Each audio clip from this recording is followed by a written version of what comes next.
Chapter 618. The black shadows continued to approach.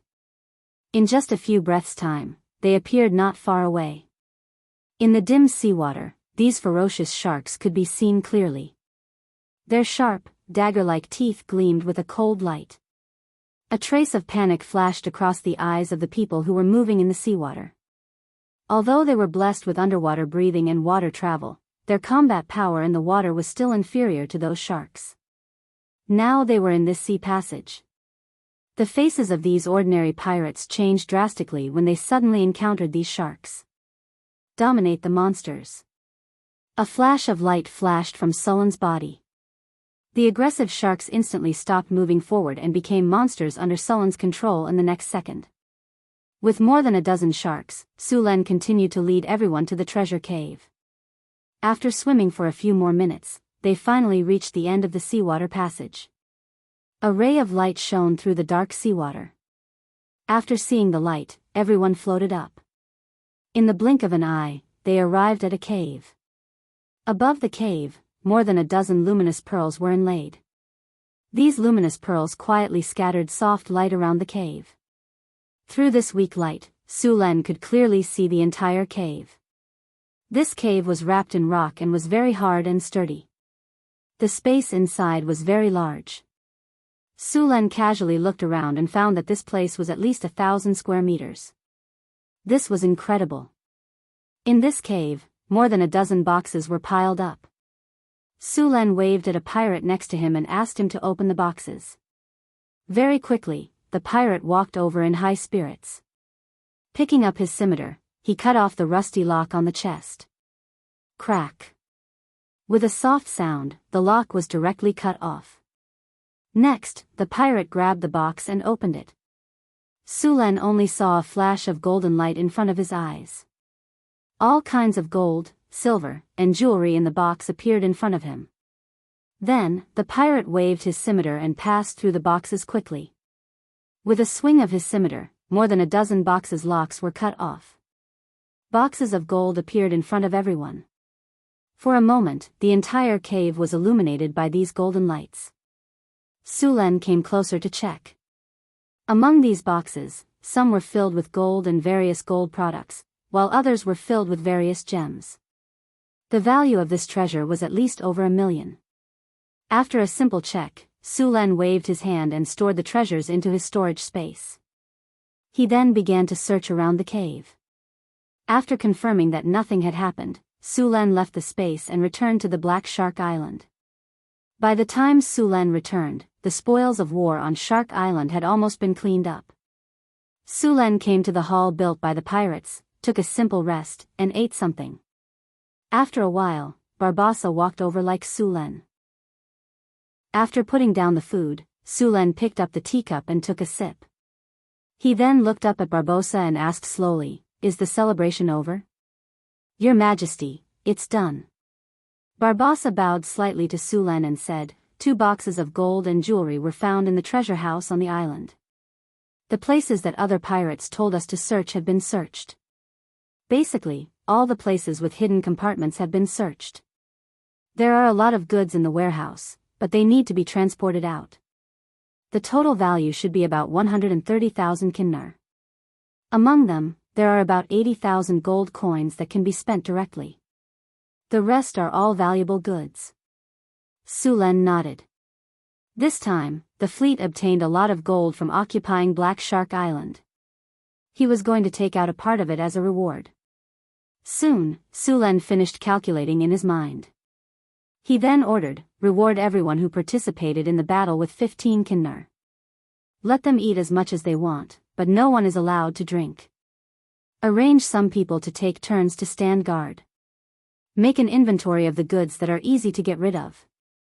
Take a few thousand gold nars with you and bring a group of people to the hot spring port tomorrow morning to get rid of all the goods. Make sure to erase all the markings on the goods and sell them to the city as soon as possible. Even if the price is low, that's fine. After that, start recruiting people. Leave behind some money from the sale of the goods. It should be enough for you to recruit a group of outlaws. We won't stay here for too long. Next, we need to go to the shipwreck port. Let the pirates recover as soon as possible, and then control them as soon as possible. Okay, you go do your work. Su Len finished the simple assignment and then left in a hurry. After all, there were only a few literate people in this world. After all, many people didn't even have enough to eat. There were many good fighters among the pirates, but there were not many who could read or learn. After all, in this era, the price to learn was not small. Barbossa's level of education was not bad. Barbossa used to be a worker in a bookstore. He was better than other pirates in knowledge, trade, and management.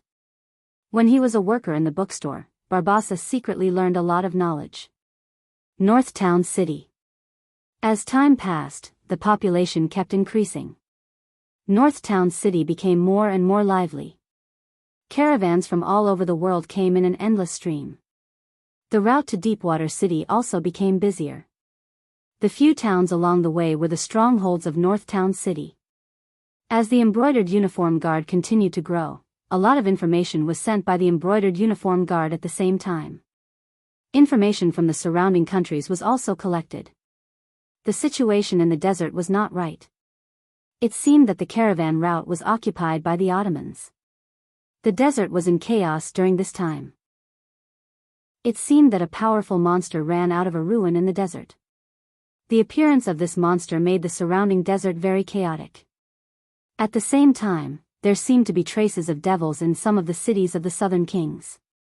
Compared to the simple violence of the devils liked to use contracts. They liked to hide in the dark and scheme against the humans.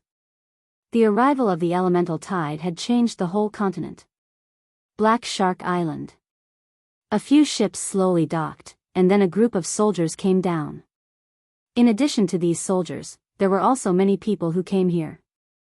These people were the pirates recruited by Barbossa. After staying on Black Shark Island for 2 days, Su Len let Barbossa continue to lead the fleet. This time, their target was the shipwreck port. The one-eyed man who robbed his fleet recently sold his stolen goods here. Chapter 619. On Black Shark Island, Su Len disposed of all the goods that were not easy to transport at a low price, and then asked Barbossa to recruit some sailors to add to the ships. Finally, the number of people on the 4 ships was complete. The pirates who had surrendered were all scattered and assigned to the 4 ships. Although these pirates were very respectful and obedient, and the pirate tradition was that the strong preyed on the weak, Su Len did not fully believe them. Who knew if these guys would rebel at a critical moment, so it was best to scatter them all to different places. Su Len stood on the bow of the warship, overlooking the entire port. Now the fleet of Deepwater City had reached more than 600 people. Barbossa stood respectfully behind him, and there were several brave and promoted Marines next to him. These people would be assigned to other ships as captains or first officers. The materials on Black Shark Island were all disposed of, and some of the kinnar had been given to everyone as a reward.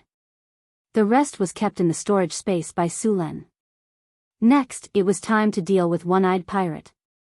You dare to rob my ship, this time I must make you spit it out with interest. Let's go. Su Len directly waved his hand and ordered. The 4 ships immediately put away their anchors, raised their sails, and began to sail slowly. While Barbossa was recruiting sailors, he also inquired about information regarding the One-Eyed Pirates in the surrounding ports. During this time, One-Eyed Pirate did not continue to commit crimes. He should be dealing with the looted materials. In addition to the news of One-Eyed Pirate, Barbossa also collected information about Shipwreck Port. Everything was normal in Shipwreck Port during this time. Now the pirate king in Shipwreck Port was Redbeard. He was a dragon-born sea giant. Originally, he was just a mixed-blood sea giant. Although his strength was good, he did not reach the level of a pirate king. But when he went out to sea to rob again, his ship encountered a storm and the whole ship sank in the storm. Because he had the blood of a sea giant, he escaped. But he was also washed to an unknown island by the sea. It had to be said that this pirate king's luck was really good. After a series of setbacks, the dragon vein in his body actually awakened. He became a dragon-born sea giant. After awakening the dragon bloodline, the strength of the dragon-born sea giant increased greatly. Then, it rose rapidly like a comet. In a short 10 years, it became the overlord of the southern sea region. The dragon-born sea giant had many pirates under him, including humans, lizardmen, murlocs, and many other races. It could be said that he was one of the strongest pirate kings in the southern seas. There were a total of 7 pirate kings in the southern waters. These pirate kings had different backgrounds. One of them was said to have the shadow of the sea church behind him. Another pirate king had the shadow of the merfolk behind him. There were also the shadows of the human kingdom, the Amazons, the Dagon church, and the wizards. Although the pirate kings were powerful, they were inextricably linked with the various forces around them. If Sulan wanted to make a move in the shipwreck harbor, then he would have to face the power of the dragonborn sea giant, the pirate king. The northern battlefront city was very famous in the north, but it was very common in the south. After all, it was too far away. But if Sulan directly defeated a pirate king this time, then other pirates would have to consider whether they could bear the anger of the Deepwater City before robbing the ships of the Deepwater City. The fleet slowly sailed south under the command of Barbassa. The location of the shipwreck harbor was very hidden. A day passed quickly, and the ships of the Deepwater City finally entered the shipwreck harbor. There were hundreds of large and small islands around the shipwreck harbor. The shipwreck harbor was the largest smuggling harbor in this sea region. Most of the pirates in the southern seas sold their stolen goods here, including the one-eyed dragon pirates. This time, Sullen's target was very clear. It was the one-eyed dragon pirates. At the shipwreck harbor, dozens of pirate ships gathered here. Compared to this place, the simple harbor of the Deepwater port was simply unsightly. Sulan stood at the bow of the ship and looked at the pirate ships in the harbor. These pirate ships in front of him were full of all kinds of flags. Sulan did not make a move directly. Instead, he asked people to dock the ships. Soon, the 4 ships were docked in a relatively remote location. Barbassa took people ashore and began to look for the one-eyed dragon pirates. The one-eyed dragon was still very famous in the southern seas. After all, he was second only to the pirate kings. Sulan waited on the ship for about 3 hours before Barbassa finally returned. "Found the one-eyed dragon?" Sulan asked directly. Barbassa nodded. "Found him, Your Majesty. The one-eyed dragon pirates have just disposed of the goods and are now buying supplies. It won't be long before they set sail." "Then wait for him outside the harbor," Sulan said in a deep voice. "Yes, Your Majesty." The 4 ships quickly set sail again and then came near the shipwreck harbor.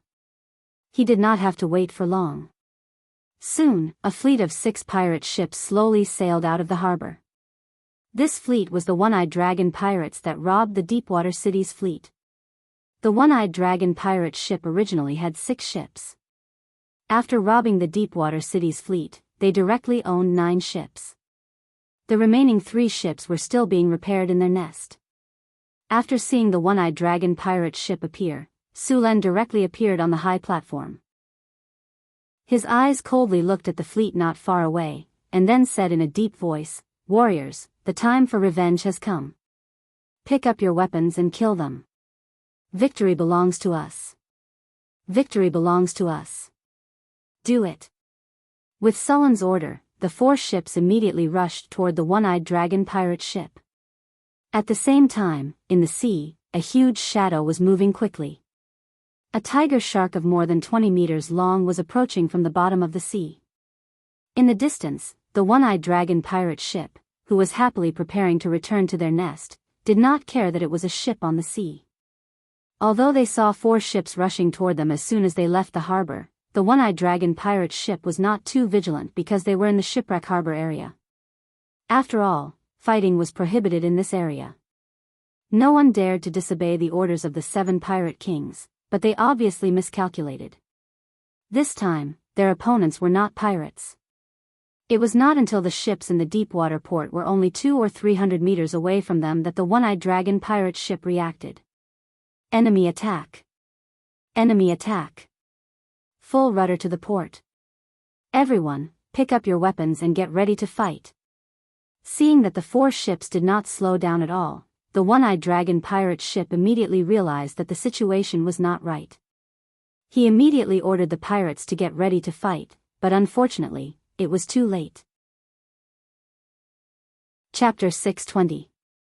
Su Len sneered as he looked at the pirate ship not far away. A huge shadow quickly appeared in the sea. Before the pirates who had just picked up their weapons could see it clearly, they felt the ship under their feet suddenly shake violently. Then, the entire ship shook violently. Many unprepared pirates fell from the ship into the sea and were swallowed by the tiger sharks in the sea. Not good. It's a sea monster. Grab the ropes. The sea monster is coming. Where's the ballista? Take the ballista and shoot. Hold on. Hold on. The tiger sharks hit the pirate ship a few times in a row. Under the impact, the pirate ship shook back and forth, as if it would be knocked over in the next second. It's the tiger sharks, they're from the tiger shark pirate group. One of the pirates saw the monster in the sea clearly and quickly shouted. Tiger shark pirate group? How dare they attack us? One-eyed dragon's face was ferocious as he pulled out the scimitar in his hand. Everyone, get ready to fight. Kill all these guys who dare to attack us. Barbossa commanded the ship to move forward. After seeing the pirate ship's slow reaction, he immediately shouted, full rudder to the left. Prepare the ballista. Fire. Bang bang bang. Dozens of arrows flew out with ropes attached to them. The spears that were more than 3 meters long directly pierced through the deck and ruthlessly pierced into it. The ship that was turning was pulled by dozens of ropes and instantly stopped moving. At the same time, on the other side of the ropes, capstans were stirring vigorously. The distance between the 2 ships was quickly shortened. Archers, get ready.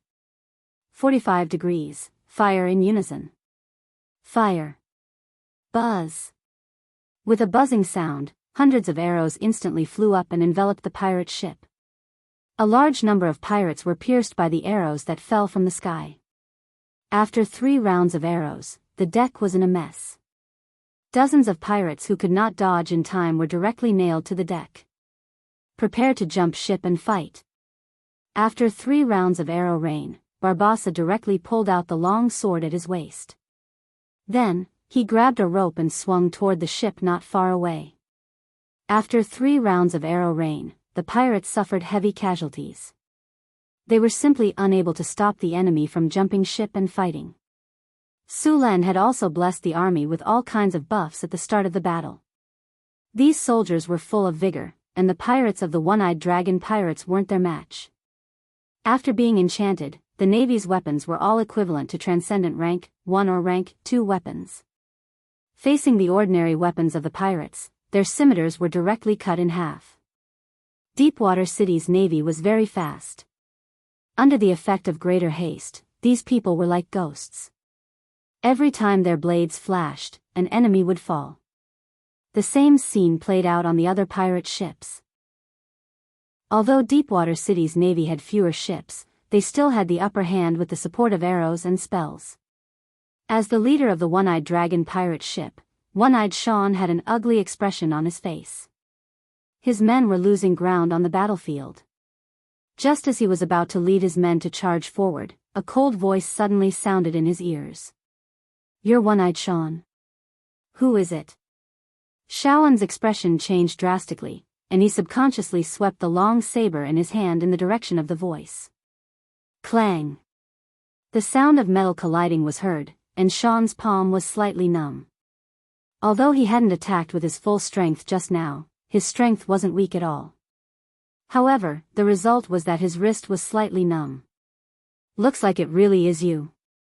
Sullen's palm exerted force, and the Thunder God's spear instantly burst out with dazzling lightning.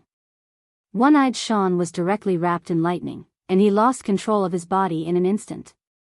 Streaks of lightning quickly flashed around, and the surrounding enemies were instantly hit by the lightning.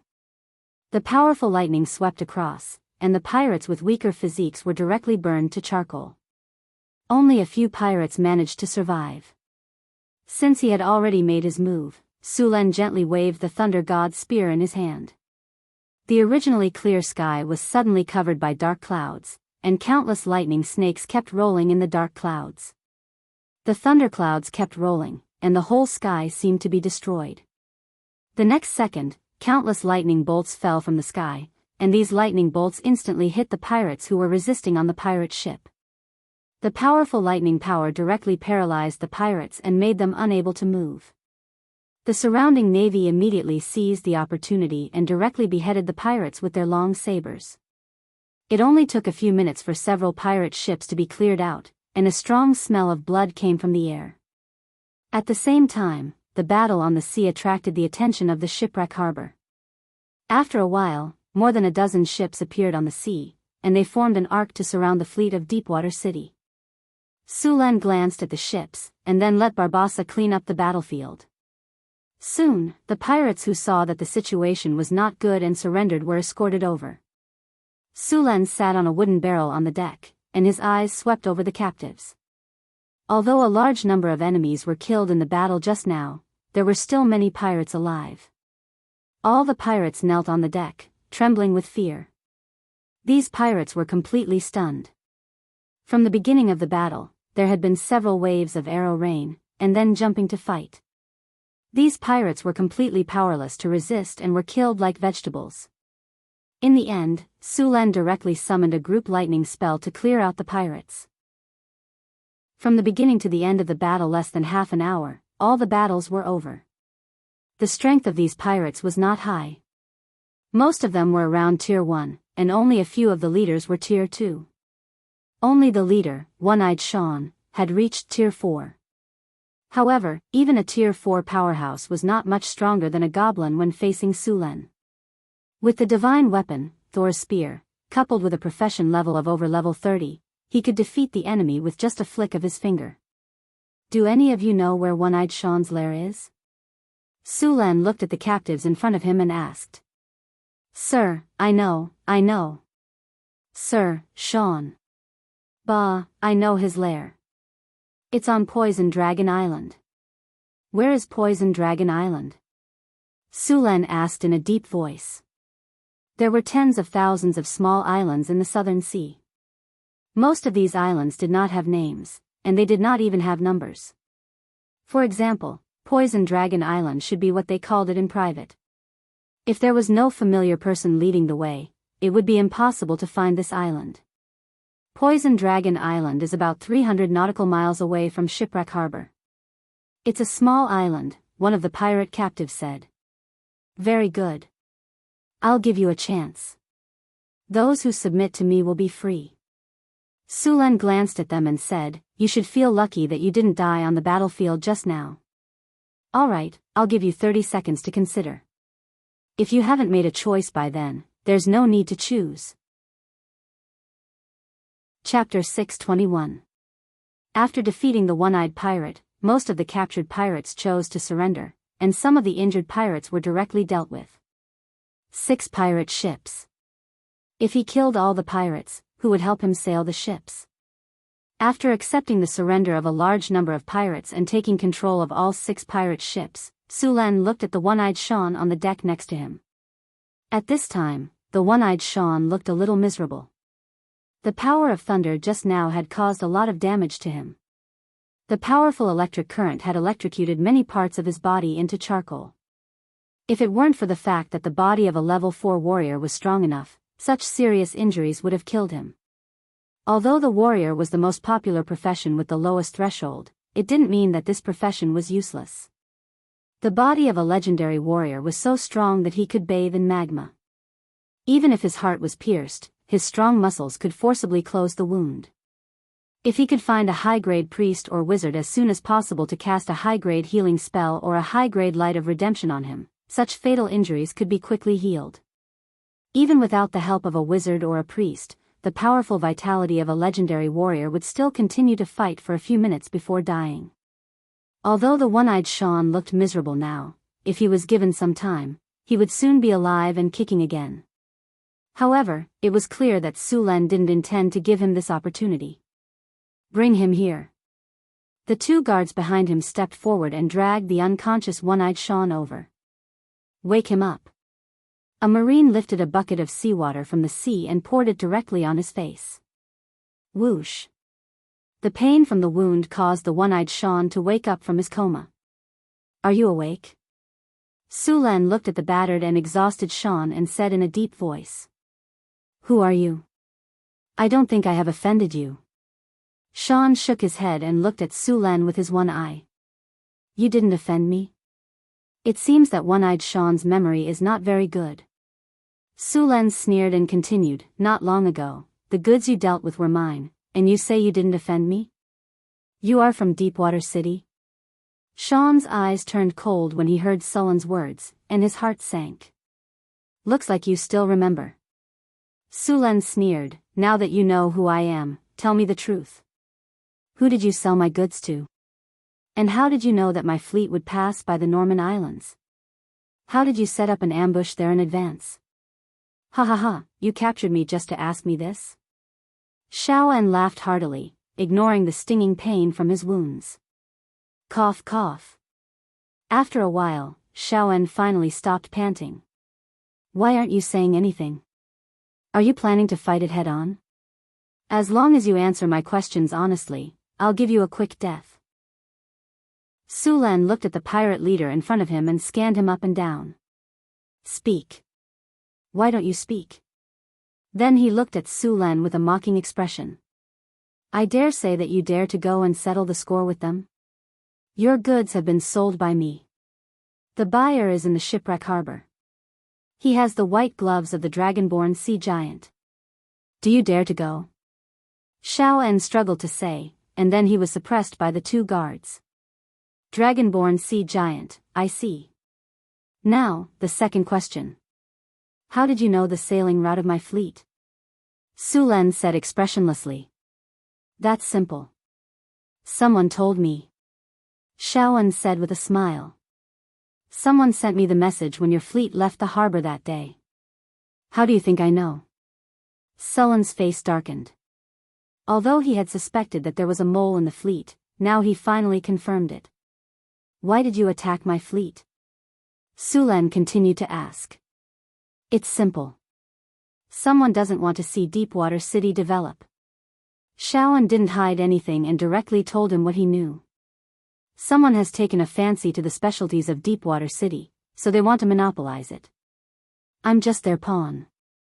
Even if you can catch me and kill me, so what? You still can't keep your wealth. You don't even have the courage to take revenge. You want to monopolize the resources of Deepwater City?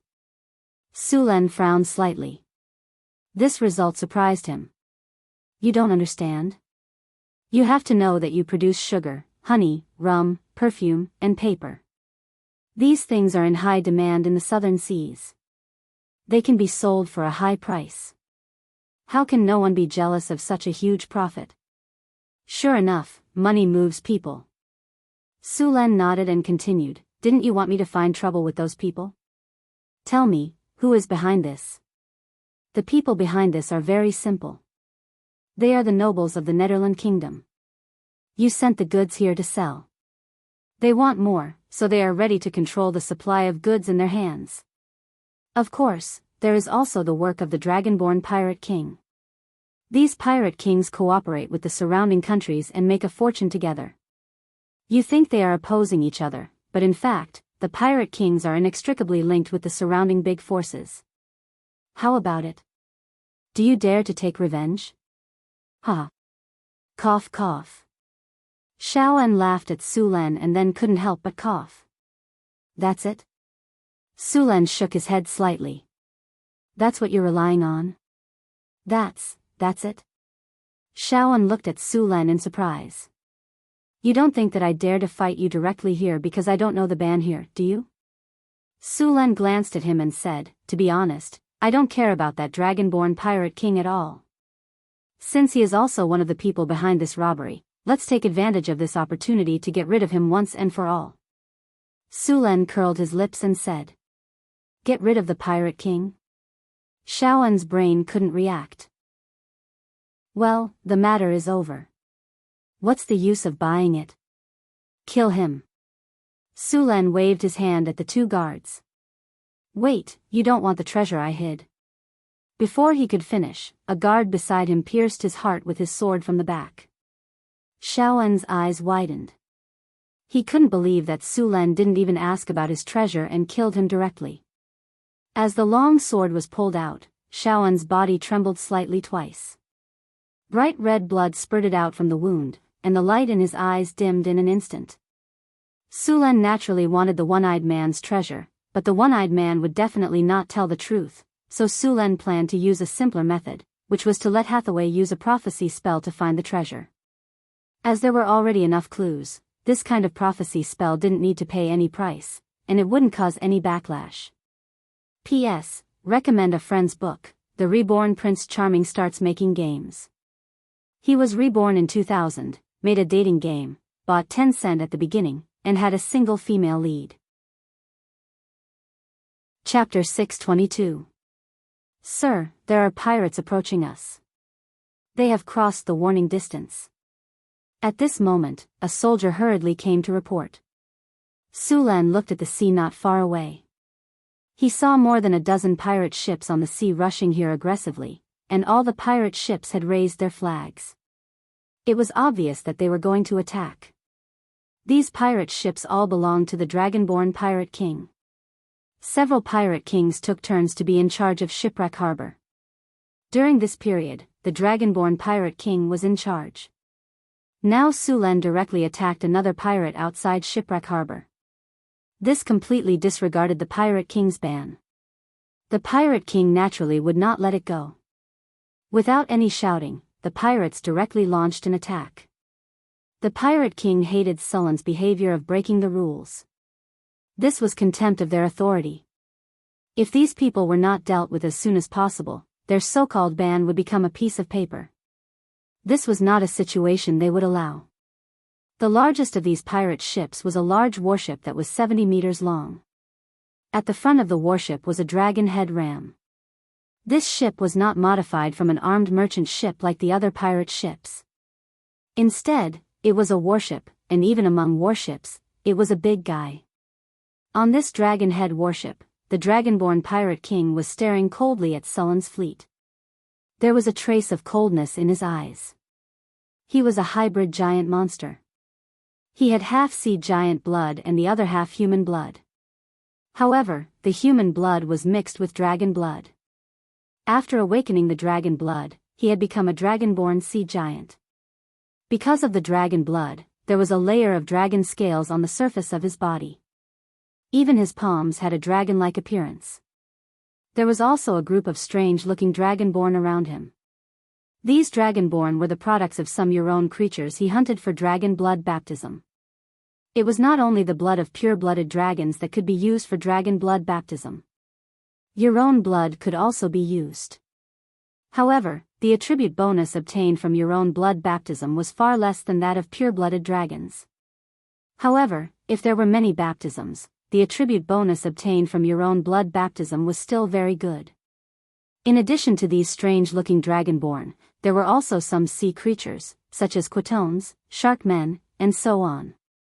The Draconic Pirate King put down his alchemy binoculars and ordered, "Attack with full force, leave no survivors. Kill all these bastards who dare to violate the pirate code." The Dragonborn Pirate King said as he picked up a huge battle axe. This battle axe was more than 2 meters long and weighed at least a few hundred pounds. This kind of heavy weapon was difficult for even barbarians to use, but in his hand, it was as easy as a one-handed axe. The Dragonborn Pirate King was more than 3 meters tall. Because of the awakening of the dragon blood, his strength had increased. At the same time, he also had a part of the giant's bloodline. The giant subspecies strength was already high. Su Len speculated that his strength was likely to exceed 35 points, or even 40 points. His dragon bloodline had toughened his skin, greatly increasing his defense and various other resistances. The layer of scales on his body allowed him to have a defense equivalent to iron armor even without wearing armor. Coupled with the heavy weapon he used, this weapon could completely suppress any opponent in melee combat. Even a Tier 4 warrior would be heavily injured if not killed. Moreover, the Dragonborn Pirate King was not only a warrior. Because of the awakening of the dragon bloodline, he also had some magic abilities. At the same time, having the sea giant's bloodline gave him a part of the sea giant's strength. In the southern sea, the dragonborn pirate king might not be the strongest pirate king, but he was definitely the strongest pirate king. Quatones and shark men, go to the sea. The dragonborn pirate king directly ordered after seeing the huge shadow of the tiger shark in the sea. Quatones and shark men immediately jumped into the sea. Their role was to restrain the tiger shark. Although these fishmen were not a match for the tiger shark, it would not be easy for the tiger shark to kill them. These sea creatures were very flexible in the sea, and with cooperation, the tiger shark was not easy to deal with. Summon my pet, let the fishmen cooperate with it to get rid of the tiger shark. Woo woo woo. A low conch horn sounded, and the sound of the conch spread quickly. Soon, a huge shadow appeared from the bottom of the sea. It was a giant octopus. In terms of size, it was not smaller than Sullen's tiger shark, and it was even bigger. With the appearance of this sea monster, the Quatones and shark men sneered and dove into the sea. It seems that this pirate king is quite strong. Sulen saw the sea monster at a glance. It would not be easy to determine the winner between these two giant sea monsters. However, the octopus had a helper, and Sulen naturally could not let his tiger shark suffer. With a wave of his hand, a few spells directly covered the tiger shark's body, and its strength instantly increased by a lot. Go, kill all those monsters and fishmen. The tiger shark shook its tail and quickly rushed towards the giant octopus. The dragonborn pirate king did not underestimate Sulen at all. The fact that he could kill the one-eyed dragon in such a short time was enough to prove how strong Sulen was. Open the cabin and release the bloodthirsty bats. The bloodthirsty bats were creatures transformed by the dragonborn pirate king using some evil spells. They were mutated bats that lived on the island. They were ferocious and were even larger than an adult. After being transformed by the dragonborn pirate king, these bats were even larger and more bloodthirsty. With the pirate king's order, more than a dozen ships immediately opened the special cabins on the ships, and huge bats quickly flew out of the cabins. Hundreds of bloodthirsty bats gathered together and quickly flew towards Sullen's fleet. Flying monsters? You want to compete with Northern Battlefront City in the Air Force? Sulen sneered, and then a powerful energy rushed out of his body in an instant, and this energy quickly formed a runic circle. In the name of my Sulen, show yourself, my mount. The hexagram circle shone with a dazzling light, and then a spatial rift was directly torn open. The next second, a huge figure with a ferocious appearance appeared in midair. Then there was a sound of cold air being sucked in, and the figure of the red dragon Onyxvia appeared in front of them. As soon as it appeared, Onyxvia spread its huge dragon wings and flew up. A loud dragon roar resounded through the sea, and its body circled in midair. Chapter 623. As soon as the adult red dragon appeared on the battlefield, a powerful dragon aura spread out. Many pirates who were not strong enough directly collapsed on the deck under this pressure. Ordinary people could not resist the dragon's aura at all. Only a small number of pirates could resist this interference. The bloodthirsty bats that were originally rushing over were also affected by the dragon's aura and became a little stagnant. Master, is this the sea? Onyxvia looked around and was a little excited. This was the first time she saw the sea. In the fire elemental plane, she had only seen the magma sea at most. She only knew about the sea in the dragon's inheritance. It's the sea. Sulen smiled slightly. Aren't you an adult? Sleep every day, move around, go and shoot down those big bats for me. Onyxvia glanced at the bloodthirsty bats not far away, then roared excitedly, I was just thinking about moving around. The dragon's huge body circled slightly, then its huge dragon wings flapped, and it rushed toward those big bats like a whirlwind. The battle could be said to be a one-sided massacre. Creatures like dragons were almost the overlords of the sky. Although those bloodthirsty bats were numerous and strong, they did not have the advantage in size or strength. Even the claws of these big bats could not even pierce the dragon scales. With a dragon breath of the red dragon, these bloodthirsty bats were directly burned into charcoal, and then fell from the sky one after another.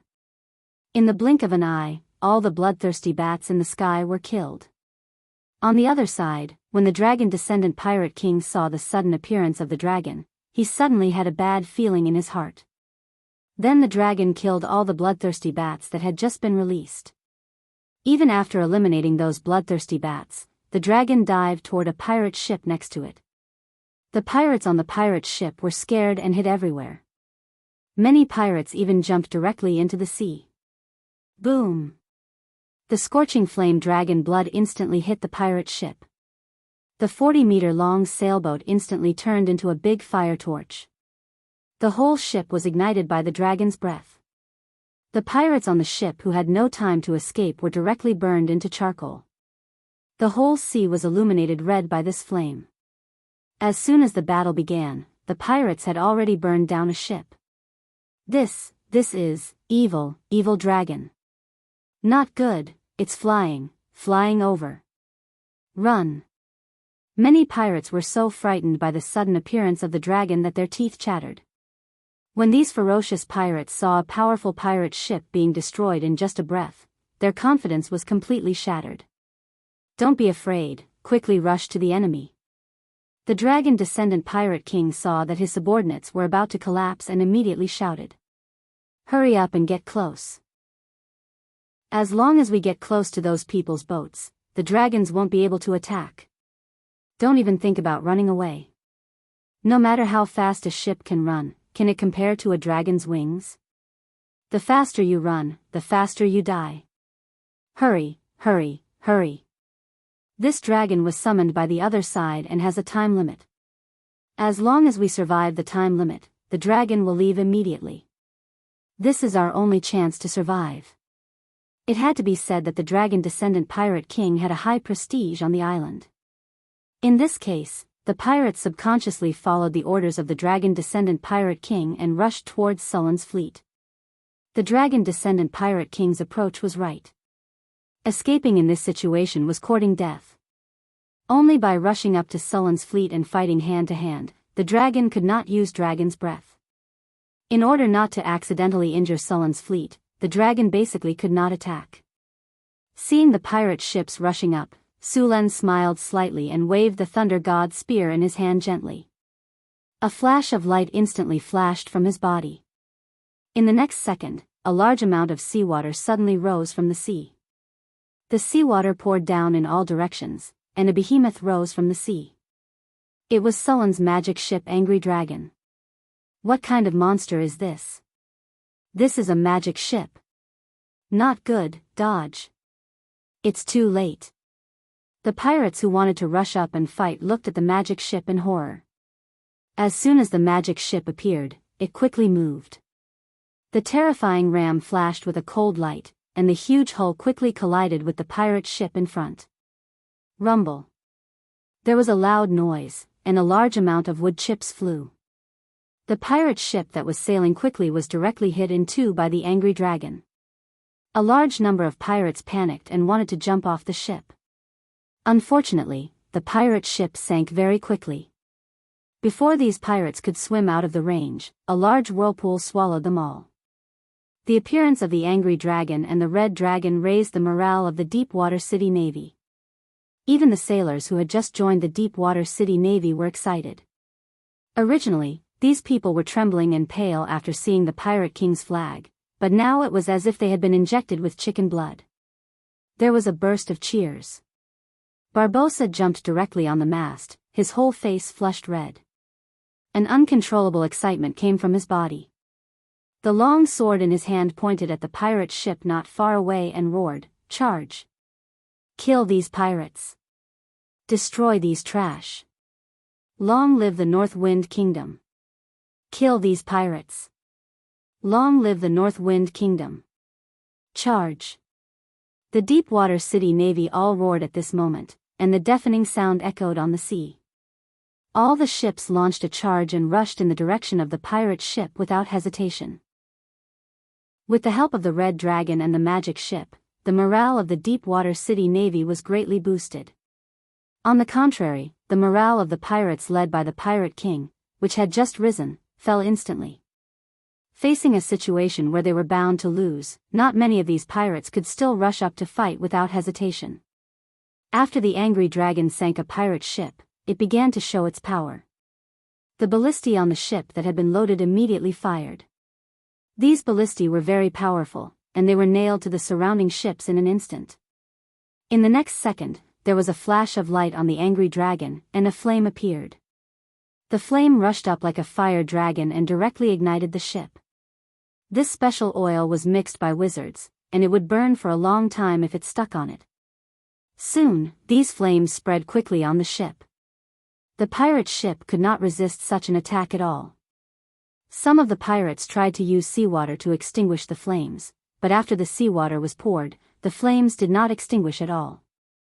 Instead, they burned on the seawater and spread to the surroundings. Soon, the entire pirate ship was ablaze. Chapter 624. We can't wait any longer. The dragonborn pirate king saw that the situation was getting worse and his expression was extremely unsightly. He originally thought that it was just an ordinary pirate infighting, that this trip would be easy and comfortable, and that he could even make a fortune. But in the end, he discovered that this wasn't the case at all. The prey they regarded as prey had turned into a dragon in an instant, and it was a real dragon. Such a big dragon was happily flying around in the air. The entire fleet was in complete chaos. Fire crystal cannons ready. Target that magic ship. On the dragon-headed warship, the fire crystal cannons were pushed out by the pirates and quickly aimed at the angry dragon, which was attacking another pirate ship not far away. Fire. Boom. Boom. Boom. Continuous cannon fire was launched at this moment. Flames flashed from the muzzles and the hot shells quickly smashed towards the angry dragon. Just as they were about to hit the angry dragon, the shells instantly stopped in midair and could no longer descend. A faintly discernible energy barrier appeared under the shells and firmly blocked them. Activate ropes. Ropes that looked like tentacles flew up in an instant and wrapped around the cannonballs in midair. Then, they swung back and forth twice before throwing the cannonballs back. The cannonballs drew a beautiful arc and quickly hit another pirate ship. After paying a large number of casualties, a pirate ship finally arrived near the angry dragon. Then, these pirates launched a jump attack, wanting to directly jump onto the angry dragon. But before they could land, ropes quickly flew out like vipers. In an instant, these pirates were firmly entangled, and then the ropes quickly contracted and strangled them like pythons. The dragonborn pirate king's army started to collapse from the moment they came into contact. The Deepwater Port's navy, whose morale was soaring, became lively after being blessed with all kinds of spells. Originally, there wasn't much difference in their strength, but after being blessed with spells, the strength of the Deepwater Port's navy soared. The enchanted weapons made the fine long swords in their hands even sharper. The pirates basically didn't wear any armor. Even if they did, it was just some leather or iron scale armor. In the face of such weapons, it wasn't much stronger than a piece of paper. Seeing this situation, the pirates picked up their crossbows and javelins to launch long-range attacks. But with the agility granted by the group's skill Fox's cunning, these warriors' dodging was very high and they easily dodged. Even if some of them didn't dodge and were hit, they were blocked by the stoneskin spell on their bodies. Under such circumstances, the dragonborn pirate king could only act personally. Moreover, as a pirate king, he also had spellcasters under him. Fireball. Flame arrow. Acid arrow. Arcane missile. Web. Grease. All kinds of low-level spells were quickly thrown out by the casters. Some of the marines who couldn't dodge in time were directly hit by these spells and turned into flames. However, the effect of these low-level spells was very limited and couldn't change the overall situation on the battlefield. Of course, if they cooperated well, using fireball and grease to attack the ship, they could easily ignite a ship. However, as soon as these spellcasters finished casting their spells, they were targeted by Sulen. There are spellcasters? Sulen raised his eyebrows, then waved his hand to summon a thunderbolt and threw it over. Thunderstorm. As soon as the thunderbolt fell on the ship, it spread out in an instant. Most of the space on the ship was covered by thunder and lightning. This thunder and lightning spell wasn't very lethal. It was more to paralyze the enemy and make them lose their ability to move. The pirates were instantly enveloped by thunder and lightning. The pirates didn't even have a chance to resist. They were directly paralyzed by the electricity and fell to the ground. The spellcaster was even more miserable. His physique was obviously lower than the warriors. He was directly electrocuted and fainted on the spot. Rumble. There was a muffled sound of thunder. The huge dragon-headed warship fired wildly, constantly firing shells at the surrounding ships. A 3-meter-tall giant stood at the bow of the ship. He waved a heavy giant axe in one hand. All the Marines who wanted to rush up from here were directly killed by his axe on the spot. At this time, he roared at Su Len with bloodshot eyes. Dragon form. With a roar, the dragonborn pirate king underwent a huge change. His originally tall body swelled again, and a group of dragon wings grew behind him. The huge dragon wings directly lifted him up. His originally ferocious hands became like dragon claws. After the dragon form, a faint pressure was transmitted from his body. It was the draconic might. However, the draconic might of the pirate king was obviously weaker than Onyxia's draconic might. The draconic might of the dragonborn pirate king was at most a young dragon. After activating the dragon form, the dragonborn pirate king roared, flapped his wings, and rushed directly towards Su Len. At this time, the dragonborn pirate king had already understood that the defeat of this battle was inevitable.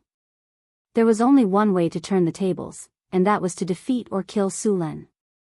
After losing their leader, these soldiers were bound to be in chaos. This was also the only chance for the dragonborn pirate king. Evil aura. Blasphemy.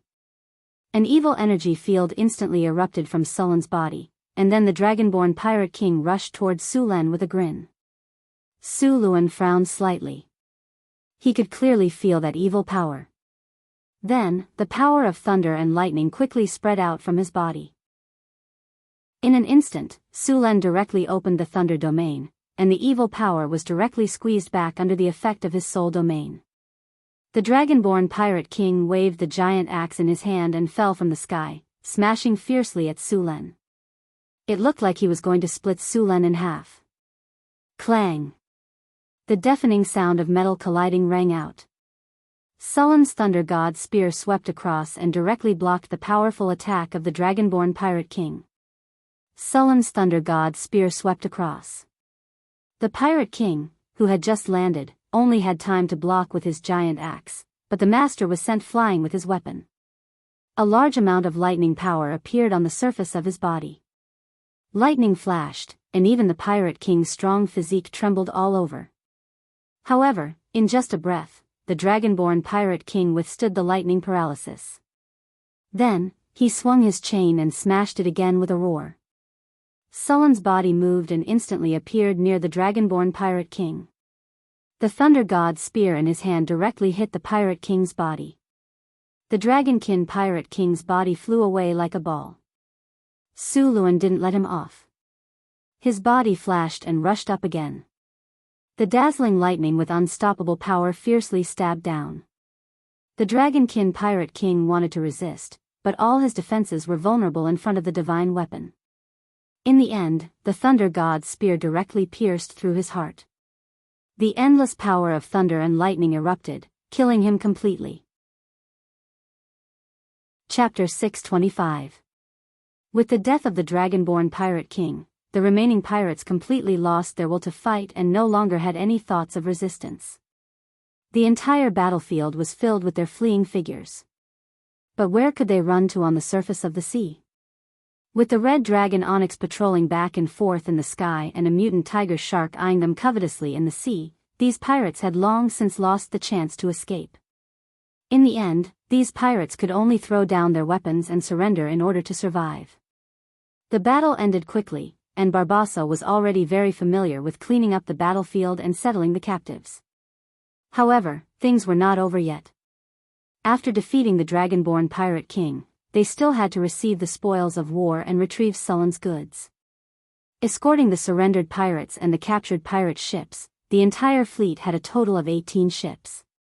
They then majestically moved towards Shipwreck Harbor. Seeing the fleet approaching, the pirates left behind in Shipwreck Harbor did not have the slightest thought of resisting and directly threw down their weapons and surrendered. As for those who wanted to resist, after seeing the red dragon hovering in the sky, they directly threw down their weapons and wanted to escape. The appearance of the red dragon caused the entire Shipwreck Harbor to become chaotic. In almost all worlds, the red dragon represented disaster. Every time it appeared, it would be accompanied by a large amount of destruction. Almost every red dragon in the material world had robbed a city or a king. The mountain of wealth in the red dragon lair had basically come from this. Moreover, there was still the red dragon queen in the southern seas. She was the true ruler of the southern seas. Now that the red dragon had suddenly appeared here, could it be related to her? Many people with active minds were secretly wondering if she wanted to take control of this place as well. Arriving at Shipwreck Harbor again, the feeling this time was particularly different. Sulan looked at the flustered Shipwreck Harbor and frowned slightly. He then waved his hand, and Barbassa immediately led the soldiers of Deepwater City to start maintaining order. Very quickly, under the influence of Barbassa and the navy of Deepwater City, the originally chaotic harbor was quickly restored to order. Where is Norland's lair? Sulan waved his hand, and several pirate leaders under the dragonborn pirate king Norland immediately stepped forward to answer.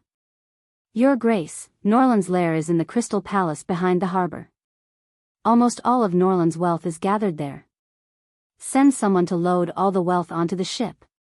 Sulan said directly. He was here to rob. After defeating the dragonborn pirate king, Shipwreck Harbor was like a weak woman who had lost all ability to resist. It could only wail under the tyrannical Sulan.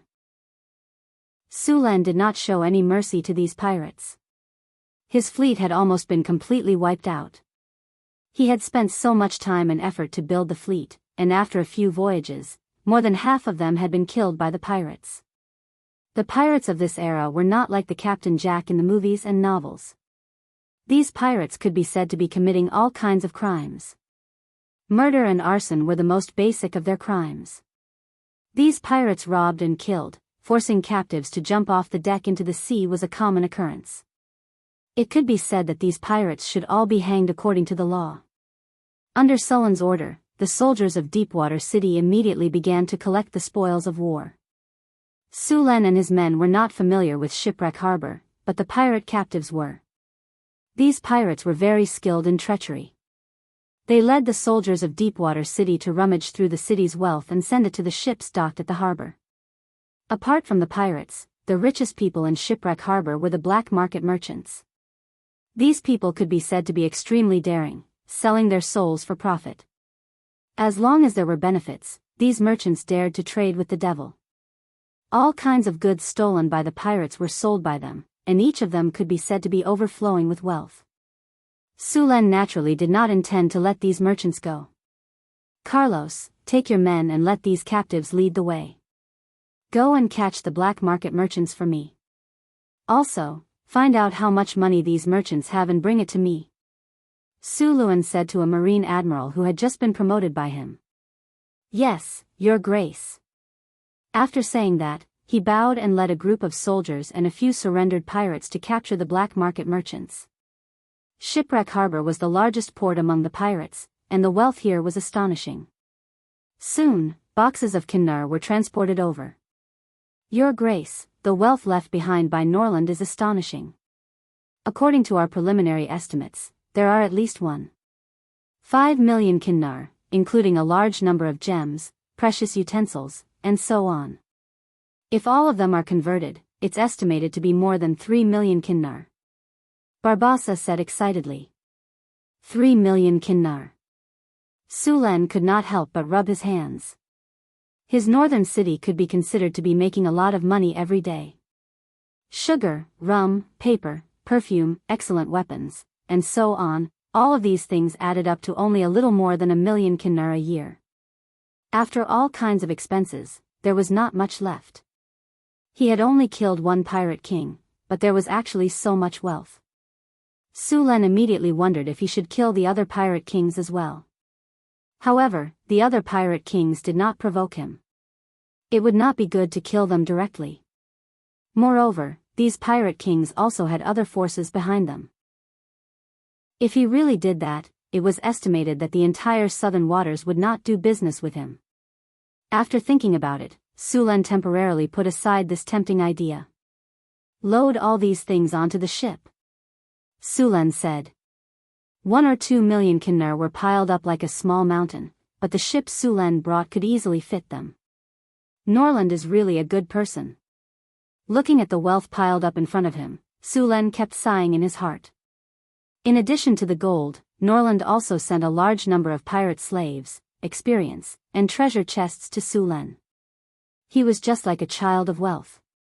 For such a child of wealth, Su Len felt that the more the better. It was not easy to build a floating space city. The cost of building a floating space tower had already cost tens of millions of kinner, and to build a floating space city, it would cost at least billions of kinner. Fortunately, Sulan's territory was rich in minerals, and many things could be mined on their own, which saved a lot of expenses. A wizard tower was more than 1 million tons, and the floating space city was at least 10 times larger than the wizard tower. Its weight was at least hundreds of millions of tons. Even if such a behemoth was all made of ordinary steel, it would still be an amazing number if converted to kinnar, not to mention that the main body of the city was obsidian. Chapter 626. Your Excellency the Grand Duke, Your Excellency the Grand Duke, please listen to my explanation. We are honorable merchants. A fat merchant shouted in a panic. Grand Duke, I went to the northern city to give you gifts this year. Please listen to my explanation. I really don't have any money. I just want to earn some hard-earned money. The merchant tried to rush over, but he was very polite. The guard beside him pushed him back and squatted on the ground. Even so, he did not give up struggling. Honest merchant? Su Len glanced at the crying merchant. This guy was wearing a linen shirt. The shirt had been starched until it was a little white. There were even a few patches on it. However, when the guard beside him was tearing it, he tore a hole in his shirt and the silk underwear inside instantly leaked out. Hard-earned money? Su Len looked at him. He could afford silk underwear, but he said he didn't have any money. Carlos, how much money did you find with him? Grand Duke, we searched through his place and only found a few hundred kinnar. Carlos said shamefully when he saw the other people transporting boxes of gold and silver. A few hundred kinnar? Su Len raised his eyebrows. Grand Duke, don't believe his plan. This guy is called Gretel. He is the biggest black market merchant in our shipwreck harbor. Every year, he handles at least a few 100,000 kinnar, a pirate beside him suddenly said. A few 100,000 kinnar? Su Len looked at Gretel. A few 100,000 kinnar, and you say you don't have any money? Grand Duke, it's not just that. The pirates here sell him goods at 30% of the original value. He makes even more after selling these goods. Did you hear that? These pirates are very clear about your income. Su Len said to Gretel. Do you want to hand over the money yourself, or do you want to wait for them to treat you well before handing over the money? Grand Duke, you can't just listen to the words of these pirates. These pirates are treacherous. They commit all kinds of crimes, murder and arson. They are framing me. Gretel argued loudly. You don't want to admit it. Su Len looked at Gretel. He didn't expect Gretel to still be so stubborn even at this point. He really doesn't shed tears until he sees the coffin. But I like this kind of stubborn person. Greg, you don't have to deny it. Since we're already here, it's impossible for us not to bleed. My goods were stolen, and the pirates who robbed me have already paid the price. However, you accomplices haven't. It's not like we're going to make you bankrupt today. You, Gretel, earn at least a few 100,000 kinnar a year here. There's also your fleet and caravan. I'm not sure how much you earn each year. Then let's take a year's worth of your earnings. You've been earning money here for more than a decade. It's not too much to ask for a year's worth of compensation, right? It's not just you. We'll use the same standard for the other black market merchants. You earn 400 to 500,000 kinnar a year here. Let's make it 500,000 kinnar. Gretel, take out 500,000 kinnar and I'll pretend nothing happened. You can continue to be a black market merchant here, and I'll take the money back to Northern Town. 500,000 kinnar. That's just a year's worth of your earnings here. It's not too much to ask for, right? Take it out and I'll let you go. I'll also guarantee your safety. If you can't take it out, Sulen lifted Gretel up and smiled at him. He then waved at the soldiers beside him. Then I won't be the one to talk to you. I'll need my men to talk to you. He shouted at the soldiers beside him. What do you think? Okay. How do you plan to talk to him? Sulen asked. The soldiers looked at each other. They didn't seem to know how to talk. Why don't we talk to him on the wooden spikes? One of the soldiers suggested. Let's go with the wooden spikes. The other soldiers responded. Gretel, who was being held up by a few soldiers, turned pale instantly. No, wooden spikes won't work. Sulen shook his head. He wouldn't survive a 2-meter-long wooden spike piercing through his body. Gretel heaved a sigh of relief when he heard Sulen's words. However, before he could finish his sigh of relief, Sulen said again, since wooden spikes won't work, let's use the wooden spikes instead. That's good. As long as you control your strength, you won't have to worry about killing him. Let's use the wooden spikes. We should use the wooden spikes to deal with these unscrupulous merchants. The soldiers shouted when they heard Sulen's words. Sulen turned around calmly and waved at the soldiers beside him. Go, treat our old friend Gretel well. Otherwise, people will say that we're rude. Understood. We'll treat our old friend well. The soldiers around him laughed. Your Excellency, Your Excellency, Your Excellency, please spare my life. Gretel's expression changed when he heard Sulen's words. He cried and tried to pull Sulen away, but the soldier beside him kicked him to the ground. Sulen ignored Gretel. This guy was wearing an old shirt and saying that he had no money. Did he think that he was blind? He had already given him a chance, but he didn't even know how to grasp it. He had earned so much money as a black market merchant over the years. It could be said that every kinnar was stained with blood. Sulen didn't want their lives. He just wanted them to hand over a year's worth of income. It was too easy for them. Sulen asked the soldiers to find a chair and sat on it. He then waved at the soldiers beside him and signaled for them to continue. Your Excellency, we don't have wooden spikes on our ship, a soldier beside him said. Sulen rolled his eyes and said, we don't have wooden spikes, but what about the pirates? Don't they have any in the pirates' prison? We just can't find any. Ask the pirates to make a few. Yes, Your Excellency. The soldier immediately went to carry out the order. There was also a prison in Shipwreck Bay. It was used to imprison pirates who broke the rules. There were all kinds of torture tools in the prison. Soon, a few pirates brought the torture tools over. Gretel's face turned pale when he saw the blood-stained torture tools. Then, a few soldiers forced him to wear the spikes. Your Excellency, I'll donate. Please ask them to stop.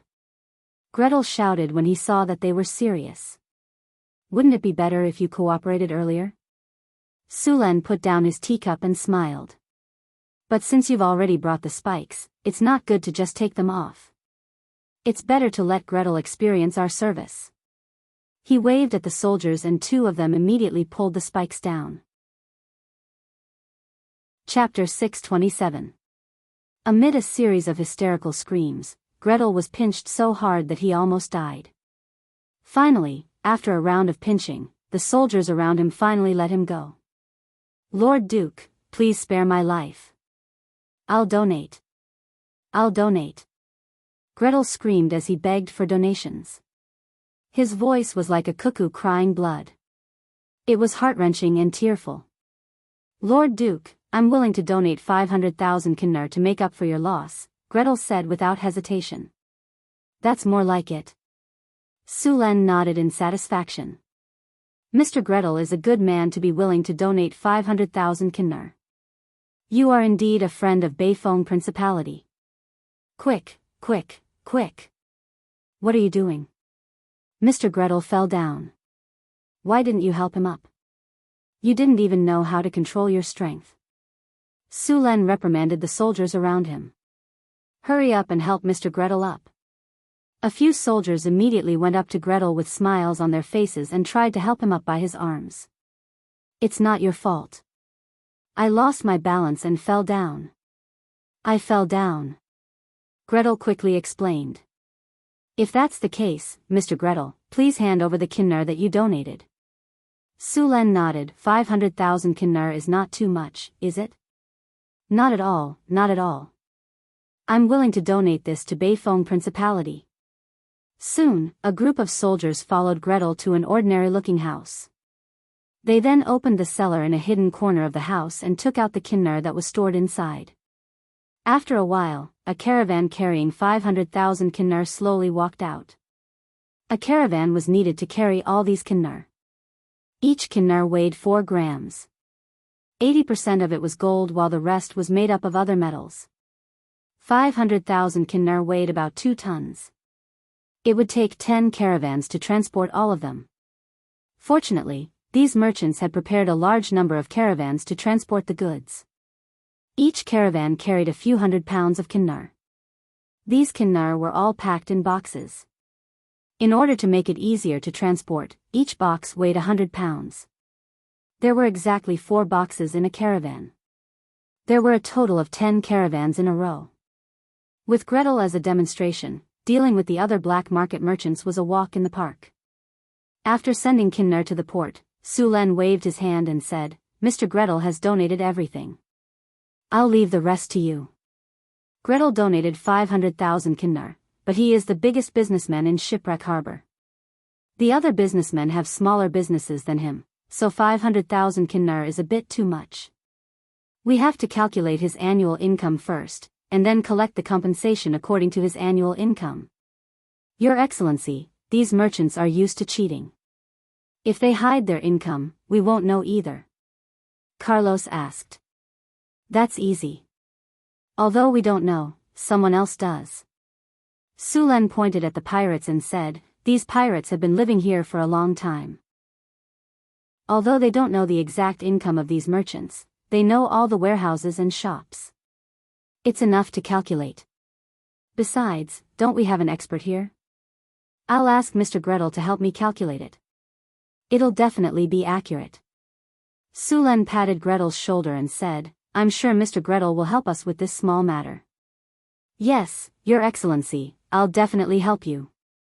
Gretel said loudly. Hurry up and call some of the pirates here. Let them help with the calculation. Sulen waved his hand and said to Carlos. The pirates were very happy to report these black market merchants. After all, these black market merchants opened all kinds of casinos, brothels, and taverns in Shipwreck Harbor and made a lot of money from them. Soon, another black market merchant was brought over by the soldiers. When he saw Sulen, he immediately said, Your Excellency, it must have been hard on you. I'm willing to give you 5,000 kiner for a cup of tea. You're quite smart. Sulen looked at the black market merchant in front of him with a smile. But 5,000 kiner is too stingy. Look, Gretel. He donated 500,000 kiner. You're still far from it. Sulen shook his head with a look of regret. 500,000 kiner?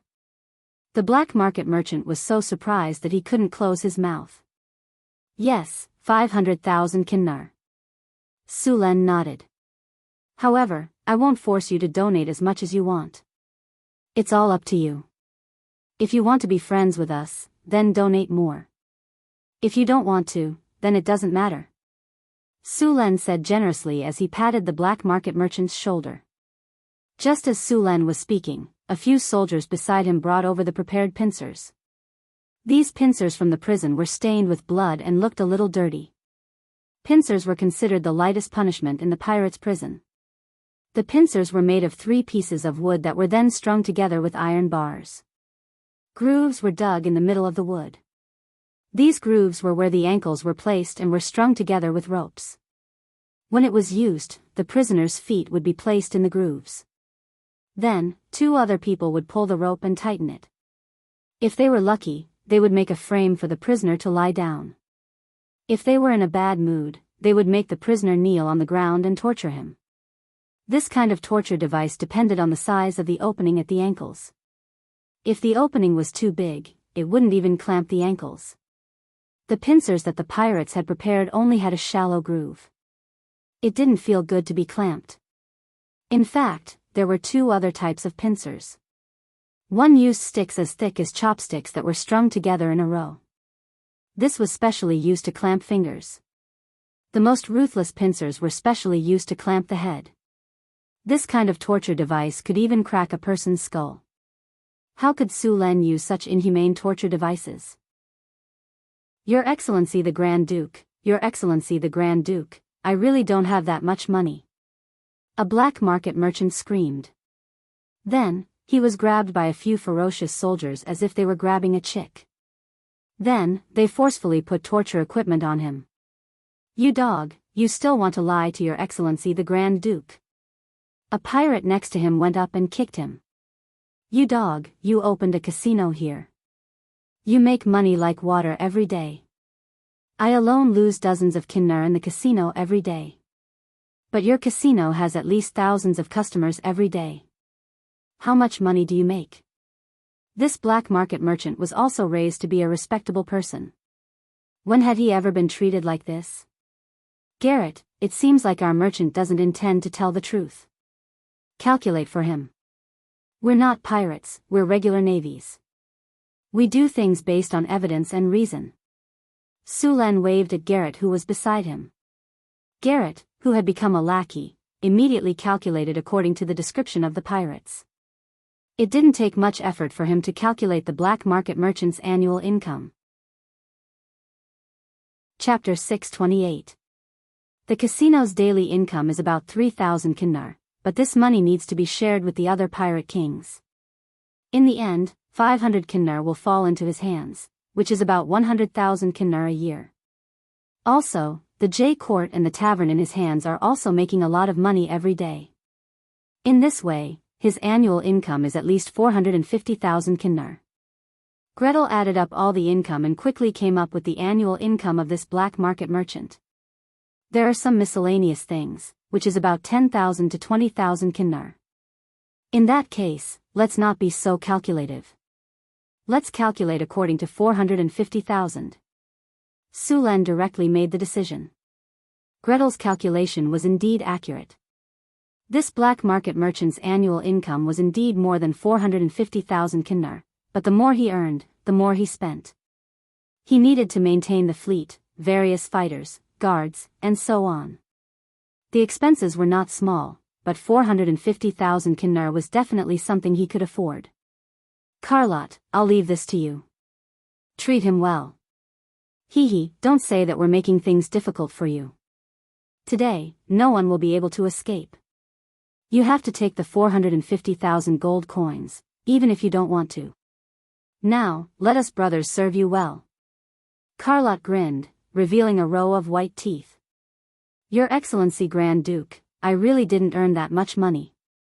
That money is from the shares of the various pirate kings. I'm just a puppet on the table. I really don't have any money. The black market merchant cried out. Su Len waved his hand and said, People's hearts are sinister, especially in this kind of pirate den. Do you think I dare to believe you? In comparison, I believe in the trap more. Come on, this is a lie detector. As long as you can pass the lie detector, I'll believe you. As he spoke, a few soldiers beside him carried up the lie detector that they had prepared beforehand. Then, they directly propped up the black market merchants. The lie detector made of iron oak was hard and durable. Su Len was considerate enough to prepare a bench for the merchants to lie down on during the test. Come, let's try it first. Carlotte directly put the trap on the black market merchant, and then the two soldiers immediately grabbed the rope and exerted force. Ah! The black market merchant immediately let out a heart-wrenching scream. His whole face was red, and the veins on his forehead were bulging. His two arms struggled to escape, but he was firmly pressed on the bench by the soldiers. His body twisted back and forth like a worm, but there was no effect. This is just the beginning. The rope is just the most basic. A few soldiers tied the trap tightly, and then stuffed the prepared wooden wedges in to compress the gap. Okay, let's officially start. One of the soldiers stood up, picked up a wooden mallet and said, "Remember, if you agree, say it quickly. Otherwise, it will be too late." "Start the polygraph," Carlos shouted. The two soldiers raised their mallets and slammed them down on the wooden wedge without hesitation. Ouch! A far cry from the black market merchant's voice. The black market merchant howled in agony. Even his eyes could be seen protruding out of their sockets. "I'll donate money, 450,000 kinnar. The black market merchant could no longer care about anything else. Seeing that the two soldiers were about to hit him again, he quickly cried and shouted. "Look, the lie detector is working again. Why is it so difficult to trust between people?"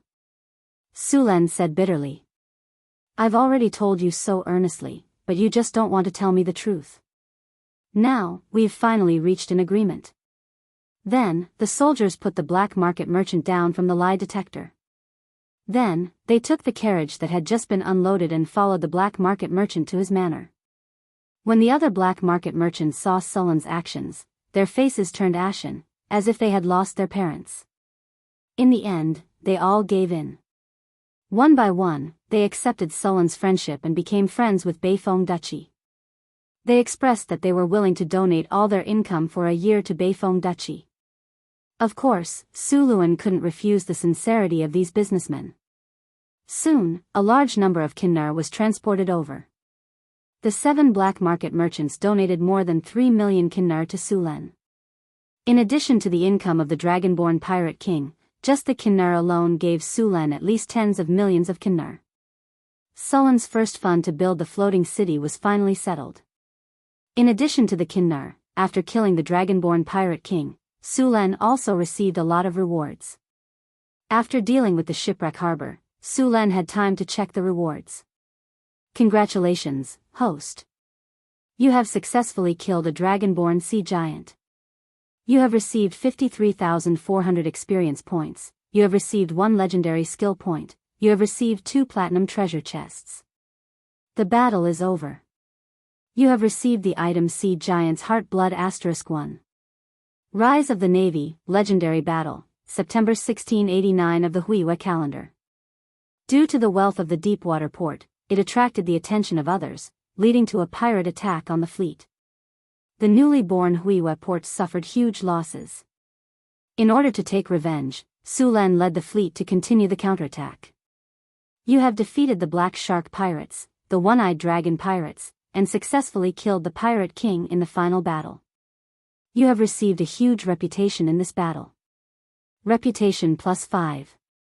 Hearing the familiar voice, Sulen opened the storage space and took out the 2 platinum treasure chests. This Pirate King's strength is really weak. 2 platinum treasure chests, not even a diamond. I'll just make do with it. Sulen took out the 2 platinum treasure chests from the storage space and chose to open them directly. After a flash of light, the system prompt sounded in Sulen's ear.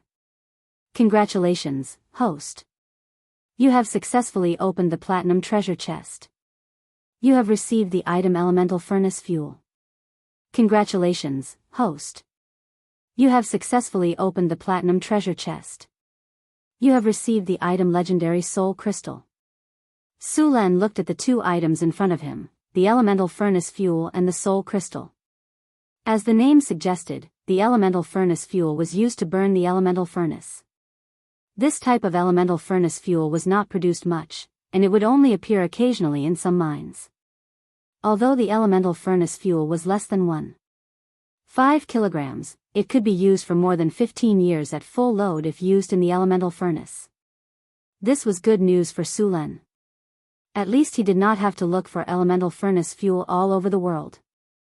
As for the soul crystal, Su Len casually put it away. He planned to let Hathaway build a legendary golem construct with these soul crystals when he went back. A golem construct of this level was a true killer weapon. Chapter 629. The Tower of the North Wind now had several legendary golems, the most powerful of which was the Magic Breaker golem that Su Len had obtained from the ruins. The Magic Breaker statue was a special type of statue. If it had enough energy, it could possess the combat power of an advanced mythic. This was especially true for magic breakers like the Magic Breaker, which had very high magic resistance. The two Magic Breaker blades could even slice through advanced mythic magic barriers. The Magic Breaker was very fast and had a fast attack speed. Even legendary wizards could be killed if they were not careful. It could be said that this thing was completely developed to deal with wizards. Of course, the Magic Breaker was also very powerful against other classes. Its Magic Breaker blade was incomparably sharp, and its body of steel had shockingly high physical defense. It could be said that such a legendary magic puppet was a powerful killing machine. It had the attack power of a grand swordsman of the same level, but it did not have the weakness of a grand swordsman's low defense. If it were not for the expensive cost, it could almost be said to have no shortcomings. After Hathaway got the Magic Breaker golem, she deliberately checked its manufacturing process and the materials needed. Then she calculated that it would cost at least 200 million kinner to build such a set of golems, and because it required a lot of very rare materials, many times it could not be made even if one had the money. High-level legendary golems were basically impossible to mass-produce. After all, there were too few materials that could be used to make high-level legendary golems. It was said that in the era of the Arcane Kingdom, there was a neutron star golem, which was known as the strongest golem. This golem's combat power was comparable to the gods, but it seemed that until the collapse of the Arcane Kingdom, the neutron star golem had not been successfully developed. When the Arcane Kingdom developed the neutron star golem, they used the gods as a reference, but before they could complete it, the Arcane Kingdom had collapsed. Hathaway had now made 2 diamond golems, which had a challenge rating of 21. It was the weakest of the legendary golems, but even the weakest golem was very powerful. In the face of a diamond golem, if one did not have good enough weapons, it was better to run away as soon as possible. After the diamond golem in the Tower of the North Wind cooperated with the tower spirit, the challenge rating would be further improved. Originally, without the diamond golem, the challenge rating of the wizard tower was 21. With the diamond golem, the challenge rating of the wizard tower directly reached 25, which was close to the edge of high-level legendary. For the diamond golem, Hathaway also made some optimizations, reducing the weight of the golem and strengthening its defense and attack power. Now Hathaway was studying another legendary golem. Although the diamond golem was powerful, it could not fly. It was not good to deal with some powerful flying creatures, such as dragons. Hathaway was ready to build a few legendary golems with flying ability. Golem could be used for enchantment. Its effect was roughly equivalent to the blood of the frost giant chieftain he had killed before, but the amount was much smaller. This bottle of blood could at most be used by one person. After using it, a Tier 4 warrior would obtain a transformation effect. It could be considered a pseudo-legendary rank, possessing legendary combat power, similar to Boulder and Johnson among the barbarians. Su Len intended to use this bottle of blood as a reward and let his subordinates use their points to exchange for it. Boulder and Johnson had now reached the peak of their power. After transforming, their combat power would increase to the legendary rank. Given some time, they would almost be able to cross the boundary of mortals and become true legendary powerhouses. After sorting out the things, Su Len also obtained a legendary skill point this time. However, his other skills had not yet been upgraded to the advanced level. It would be a waste to use this legendary skill point, so he could only put it aside for the time being. The transportation work at Shipwreck Harbor lasted for a day. At the same time, Su Len also had people raid Cyclops' lair. In Cyclops' lair, hundreds of thousands of kinnar were also found. In addition to the harvest at Shipwreck Harbor, Su Len had almost obtained tens of millions of kinnar this time. After all the materials were transported to the ship, Su Len looked back at Shipwreck Harbor, then waved goodbye reluctantly. This place had given him too much. When they came out, there were 3 ships, and when they returned, there were 18 ships. At the same time, there were also a large number of pirate captives. It could be said that Deepwater City had become rich from this wave. On the way back, Su Len did not encounter any more pirates. After all, after such a long time, the news of him killing the dragonborn pirate king had spread throughout the surrounding waters. No pirate dared to appear in front of him. It took a week for the 18 ships to return to Deepwater City. When the fleet returned, the whole city was in an uproar. Among the 18 ships, several of the best hull structures were assigned to the Navy, but these armed merchant ships still needed to be strengthened before they could enter the Navy for service. As for the remaining ships, they would be converted into armed merchant ships and used for ocean trade. The Cyclops pirates, the Tigerhark pirates, and the pirates under the Dragonborn Pirate King also needed to be trained. These pirate captives added up to an astonishing 1,500 people, and now the number of Navy in Deepwater City was less than 500 people. Without sullen suppression, these pirates would not be so obedient. For these pirates, Su Len gave them 2 choices. One was to become slaves in Deepwater City. After working here for 3 years, they could obtain the status of a free person and live an ordinary life. The other was to join the Navy. However, whether joining the Navy or becoming a slave, they needed to go to the prison in the city to learn. In order to avoid these pirates from causing trouble in Deepwater City. In fact, Su Len thought too much. These pirates had seen Sullen's power with their own eyes, especially when he could summon a dragon and a magic ship. After defeating the Pirate King, they were even more in awe of him. In the end, 300 of the 1,500 pirate captives decided not to join the Navy, but to become slaves. After 3 years of work in Deepwater City, they would obtain the status of a free person and start a new life. Although the pirates drank big bowls of wine, ate big mouthfuls of meat, and spent a lot of money, in fact, they also wanted a stable life. Therefore, after Su Len promised that these pirates could retire after a few years of service, they were very surprised and their morale was high. Chapter 630. It had been a month since Su Len returned to Northtown City. The wealth he brought back this time had been used to buy all kinds of materials. With such a large amount of money, the price of the surrounding magic materials had risen a little. The one with the lowest price was the little red dragon, Onyx Via. Originally, the little red dragon had hoped that the Kinnar would be put into the treasury or given to her. In the end, Su Len had spent it all, which made the little red dragon lose sleep. Fortunately, there was still a lot of Kinnar in the treasury. Otherwise, the little red dragon would have been furious. In the secret plane, Su Len, Hathaway, and Alex were experimenting. A huge silver-white ring was placed on the ground. On this ring, there were countless strange runes engraved. The ground was paved with pure white marble. This place had been completely transformed into a large testing ground. At this time, Hathaway and Alex were standing on both sides of the ring. The 2 legendary wizards floated in midair. Powerful mana made their wizard robes bulge. Sullen's figure stood on the other side. The lightning energy on his body had been activated, and endless lightning surrounded him. Su Len, Hathaway, and Alex were testing the giant floating ring in front of them.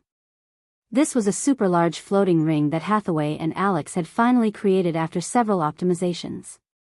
This floating ring was much larger than the ones used in wizard towers. It was used to install in the floating city. If the experiment was successful and proved that this floating ring could be used, then they could first determine the size of the floating city. "Are you ready?" Hathaway asked. "It's done." Su Len and Alex nodded. "Good, then let's begin." Hathaway nodded. "Su Len, if anything goes wrong, immediately open an energy barrier and cut off the energy link of the floating ring. Testing the floating ring requires Alex and I to be fully focused. If there's a mistake in our design, it could lead to serious consequences and damage the floating ring. This thing is too expensive to make. We don't have that much money to make a new one. Remember, you must cut off the energy link as soon as possible. Su Len nodded with a serious expression. Don't worry, leave it to me. If there is any problem, I will cut off the energy supply immediately. Also, you too have to be careful. If you can't avoid it, then protect yourself first. If the floating ring is damaged, we can continue to make it. Okay. Hathaway and Alex nodded at Su Len. Let's begin. As soon as Hathaway's voice fell, a spiritual light rose from the werewolf's body. Then, a powerful mana rose from the two of them. As the powerful mana surged, the runes on the floating ring began to light up one by one. Two powerful mana surged from the two of them and entered the floating ring. The powerful mana flowed quickly, creating a circle of energy vortex around them. As the runes lit up one after another, finally, all the runes on the floating ring in front of them flickered with spiritual light. When all the runes lit up, a powerful force was transmitted from the floating ring. This force acted on the surroundings, and the ground around them began to shake slightly. This shaking did not weaken as time passed. Instead, it became stronger and stronger. Rumble. A huge figure emerged from the ground. Under this amazing force, the ground under everyone's feet seemed to turn over like an earth dragon. The ground was like an earthquake, and the powerful force was transmitted in all directions. With Hathaway and Alex as the center, everything within 300 meters of them shook violently. Finally, this force formed a huge circular energy field. Within this field, the ground was forcibly separated by this force. The entire ground was forcibly lifted by an endless force. The surrounding energy field was also distorted. On this part of the ground, the original gravity had completely disappeared. The gravity on this piece of land had been completely cut off. The floating ring was actually controlling gravity. By controlling gravity, the floating city could float in the air. There were many kinds of technology needed to build a floating city. Gravity was only one of them. In fact, a qualified floating city was like a miniature world. The top few topics in this world were the half-plane transformation technology, also known as Genesis, the floating city technology, the neutron star golem technology, and so on. Building a floating city required changing the internal structure, changing space, riddles, ecological systems, and so on. With Hathaway and Alex's magic transmission, this piece of land successfully lifted off the ground and flew up. Because of the spread of this force, many of the surrounding rocks had already flown up. Tower Spirit 1, begin collecting all kinds of data from the floating ring. As the floating ring stabilized, Hathaway immediately said. The Tower Spirit, which had already been prepared, immediately scanned. A red light swept over, and the Tower Spirit's voice sounded. Energy transmission normal. The floating ring is operating normally. Current operation rate is 50%. Current experimental results have been achieved. A huge piece of land with a diameter of more than 400 meters and a thickness of more than 2 meters was easily lifted up by the floating ring. After Hathaway and Alex waited for a while, this piece of land finally calmed down and then began to slowly rise. Now, this piece of land had risen more than 20 meters and was still rising. With the passage of time, under the guidance of the floating ring, the entire piece of land had risen to a height of 500 meters. Under the effect of the floating ring, this island was like a floating island. It's a success, Su Len said excitedly. Hathaway and Alex were also overjoyed and secretly relieved. Energy transmission stable. Begin recording experimental data. Calculating the weight of the floating ring, scanning the floating ring's status. Calculating the floating ring's energy consumption. Calculating the floating ring's energy conversion rate. Rays of light flashed continuously. The Tower Spirit was calculating the specific data of the floating ring. Hathaway and Alex continued to inject magic into the floating ring. It was not easy to maintain such a large floating ring. Hathaway and Alex began to guide the energy of the elemental pool after the floating ring was operating normally. Otherwise, it would be difficult to rely on the two of them to inject magic. After all, the the floating ring's energy consumption was very high. Chapter 631. As Tower Spirit Number 1 continued to scan and record data, Hathaway and Alex began to operate more on the floating space ring. The floating space ring used on the floating space city had to deal with a lot of bad situations, so the floating space tower had stricter requirements. Rumble. There was a loud rumbling sound, and some cracks suddenly appeared in the middle of the huge piece of land that was originally floating in the sky. Cracks began to appear on the originally flat ground. The anti-gravity force field of the floating space ring is in disorder. The force field is deviated, and the land is broken. Scanning for the cause of the force field deviation. Tower Spirit Number 1 immediately scanned the surroundings, and Hathaway and Alex immediately controlled the energy output. Scanning complete, the 39th rune design has deviated, causing the anti-gravity force field in the area to deviate after reaching a certain value, and it will interfere with the surrounding force field. Hathaway was slightly relieved. It's not a big problem, we'll modify it after the experiment, and now continue the test. Okay. Sulen nodded, and then the test continued. Then Hathaway and Alex continued to control the floating space ring and began to conduct other tests. The floating space ring controlled the piece of land and began to move slowly, and the huge piece of land slowly moved back and forth under the influence of the floating space ring. Tower Spirit Number 1 constantly scanned and recorded the floating piece of land. The land has an unknown vibration in the horizontal state. Cracks appear in the land. The anti-gravity force field is tilted in the descending state. The anti-gravity force field is deviated in the fast horizontal movement, and slight cracks appear in the land. The energy efficiency of the floating space ring is 63.7% on average. Soon, all the tests of the floating space ring were over, and Hathaway and Alex controlled the floating space ring to descend slowly. Although there were many problems in the test, overall, it was very good. This time, the floating space ring held up a large area of land, and although it was still some distance away from the floating space city, the test was considered a success. The weight of the land held up this time was calculated by Tower Spirit Number 1, and it was almost more than 3 million tons, which was heavier than the floating space tower. Furthermore, this was not the limit of the floating ring.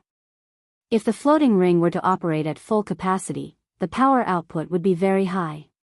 The energy of the elemental pool in the Arcana realm was not enough to support the test. As for Hathaway and Alex, they had to bear a lot of pressure. As Hathaway and Alex slowly reduced the energy supply, the floating island began to descend slowly, finally stopping 3 meters in the air. At this height, they needed to be careful if they wanted to continue descending. Sulen's energy was quickly released and enveloped the entire floating island. Prepare to land. Prepare to cut off the energy of the elemental pool. Prepare to count down. 10, 9, 8, increase the magic output. It has reached the critical point. Begin landing. The floating island trembled slightly before descending steadily. After a series of noises, the huge floating island slowly landed on the ground. Success. Hathaway breathed a sigh of relief. It seems that our theory is correct. Next, we need to make various improvements to this gigantic floating ring. Alex said. Yes. Although it's a success, there are still many problems with the floating ring. For example, the energy conversion efficiency is only 63.7%.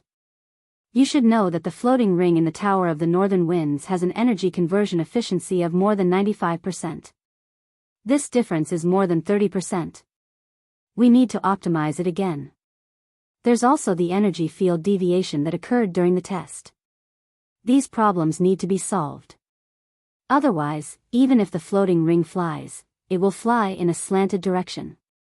I've already noted it down. We'll make changes when we get back. Sulen slowly retracted his energy. When they were descending, he had released a large amount of energy to protect the entire floating island. We need to upgrade the energy center as soon as possible. Sulen said. We plan to build a floating ring that can accommodate 50,000 to 100,000 people. This is the level of a medium-sized floating ring. The current elemental fission furnace cannot support such a large floating ring. Got it. Hathaway made a face at Su Len. The theoretical verification of the elemental fusion furnace has been completed, but some of the materials required are very high. We don't have a good solution yet. We need materials that can withstand high temperatures. Materials with high magic conductivity are not so easy to make. I don't know what materials the Arcanists used. Alex said with some curiosity. Anyway, it should be a very magical material. The gap between the current wizard civilization and the arcane empire is still very big. In terms of magic material science, magic theory, magic energy use, and supermagic characteristics, they can't be compared at all. Just like in the arcane empire era, the high-grade golems they used could basically self-recover. The main reason for this was the use of a kind of memory metal. After this memory metal is formed, if it is damaged, it will quickly recover. In the arcane empire era, those high-grade golems were notoriously difficult to deal with. It was only after the arcane empire era disappeared that golems that could self-recover could not be made because of the lack of key materials. Since then, golems made of other materials slowly began to become popular. Speaking of which, the memory metal is also a very important secret of the arcane empire. Wizards have more or less obtained this kind of memory metal golems in the ruins, but even knowing the location of today's memory metal golems, they still haven't been cracked. Su Len smiled slightly. Don't think so much.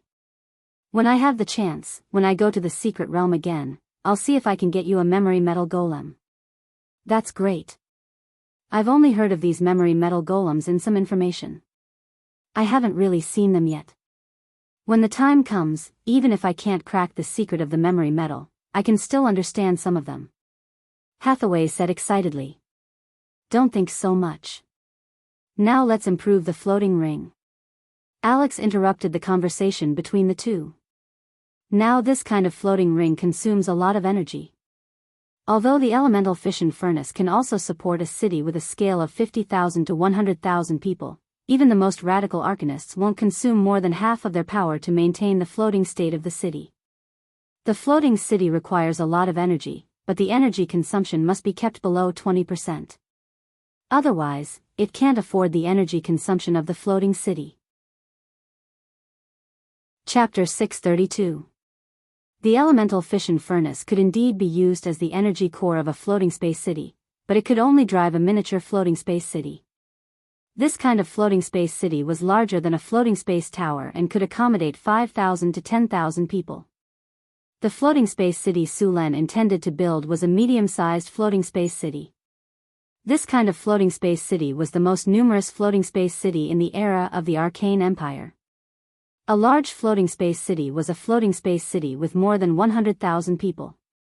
The upper limit of this kind of floating space city could reach an astonishing 300,000 people. Its combat power was amazing and it was the most powerful strategic weapon in the era of the Arcane Empire. This kind of floating space city required the use of mice energy nuclei as the energy core. In the era of the Arcane Empire, only mice energy nuclei could drive a floating space city of this scale. However, with the fall of the Arcane Empire, the manufacturing process of mice energy nuclei had long disappeared. Not to mention this kind of large floating space city, even a miniature floating space city had never appeared. The great arcanists in the era of the Arcane Empire also studied a substitute for mice energy nuclei, which was the element annihilation furnace. This kind of element annihilation furnace provided a huge amount of energy, thousands of times more than elemental fusion. It could easily lift a large floating space city. The arcanists even designed a giant floating space city. The concept of a giant floating space city had been around for a long time. Several mice energy nuclei were arranged according to the arrangement of the energy matrix, and then the giant floating space city was lifted. However, the great arcanists soon discovered that building this kind of giant floating space city was not worth the cost. A giant floating space city could accommodate 500,000 people, but it required 4 to 5 mice energy nuclei. However, if used separately, 4 to 5 large floating space cities were more practical than this kind of giant floating space city. Therefore, this kind of giant floating space city was soon abandoned. Now, the floating space ring of North City could theoretically lift a land with a diameter of 800 to 1,000 meters into the sky, which was basically equivalent to connecting the surface of a miniature floating space city. If the current city of North Wind Principality was calculated, a city of this size would at most be a town. This area was really nothing. During the era of the Arcane Empire, few people would build this kind of floating space city. This size of floating space city was from the age of thorium. At that time, the floating city's energy transmission efficiency was low, and the floating ring technology used was very limited. Any of the famous floating cities of the Arcane Kingdom had an area of more than 10 square kilometers. Basically, the entire North Town city and a large amount of surrounding farmland were lifted into the air. Hathaway and Alex continued to make adjustments to the floating ring. Some of the runes on the floating ring needed to be removed. Then, it was replaced with another rune inscription. At the same time, with the help of the Tower Genie, Hathaway and Alex started adjusting the anti-gravity field after the activation of the floating ring. There were some problems with the anti-gravity energy on the floating ring, and there were repeated problems in some areas. This was also the reason for the crack in the center of the floating island. If he didn't make any adjustments, there would be some problems when he used the floating city.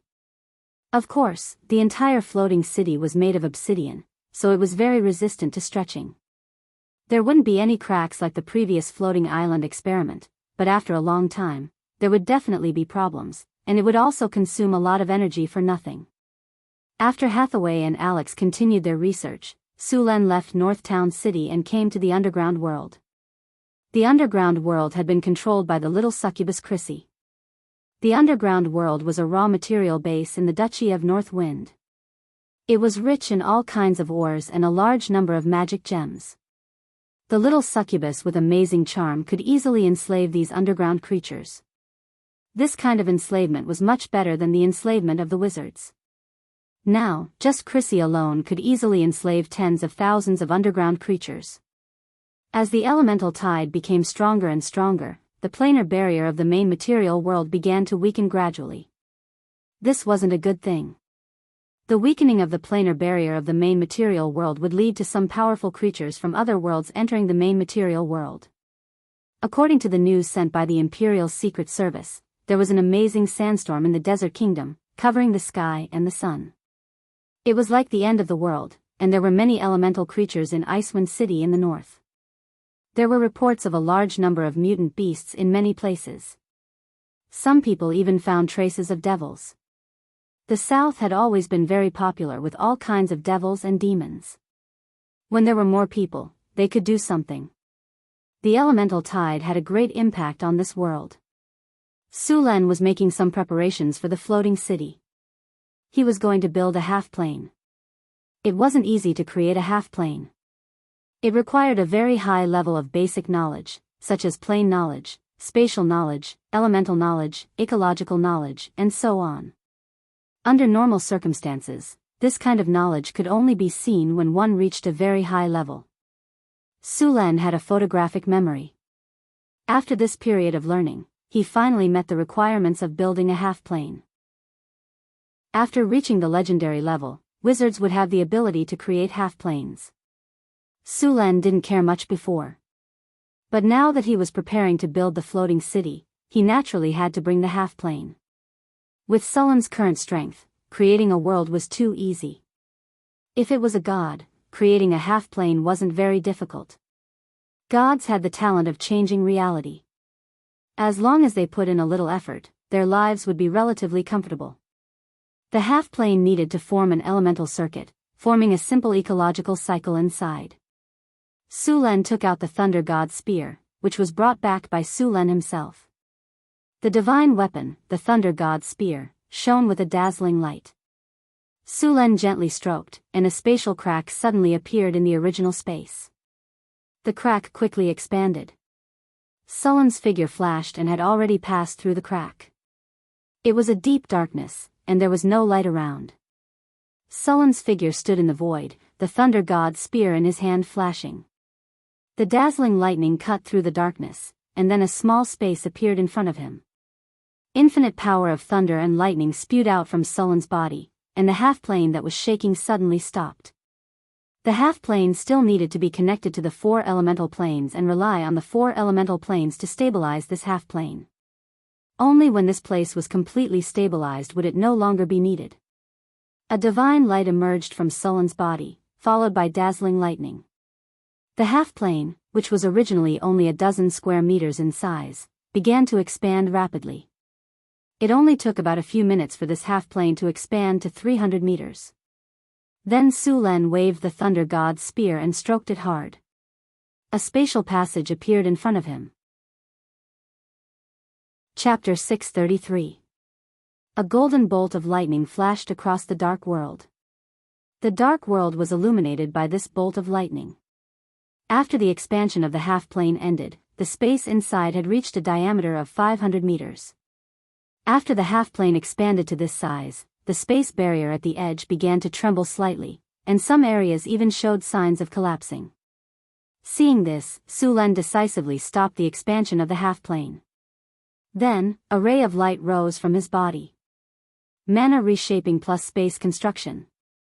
A pale golden brilliance flickered, and a golden light appeared on the space barrier of the half-plane.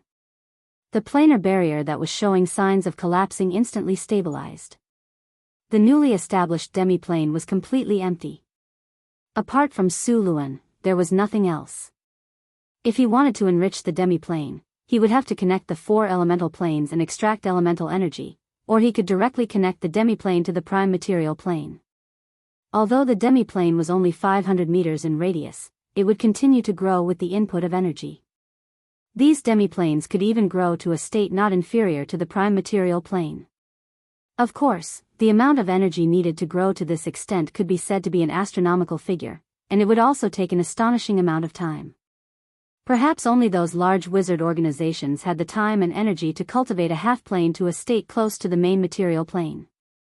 Su Len looked at the empty half-plane, then drew a line in the air with the Thunder God's spear in his hand. A powerful force instantly broke the space barrier. Planar channel. Open. A pale golden brilliance was released from Sullen's body, and an energy channel suddenly appeared in the originally dark and deep void. As the energy channel opened, a gust of wind element appeared in this half-plane. Air started appearing in the originally empty demi-plane. Wisps of wind blew, and as the wind elemental plane was connected, thin air appeared in the demi-plane. Lifeforms could barely breathe here and didn't need to rely on spells for internal breathing. However, although there was air, this half-plane was still empty. Next, Su Len connected to the earth elemental plane again. An invisible gravity appeared here, and at the same time, traces of soil began to appear in the originally empty half-plane. As the earth elemental plane continued to input energy into the half-plane, soil began to quickly appear in this half-plane. The soil was very barren and unsuitable for planting. Only when the earth element reached a certain concentration would the soil slowly become fertile. A breeze blew, and the air was slightly moist. After the water elemental plane was connected, this half-plane was no longer dry. Streams of water began to gather quietly.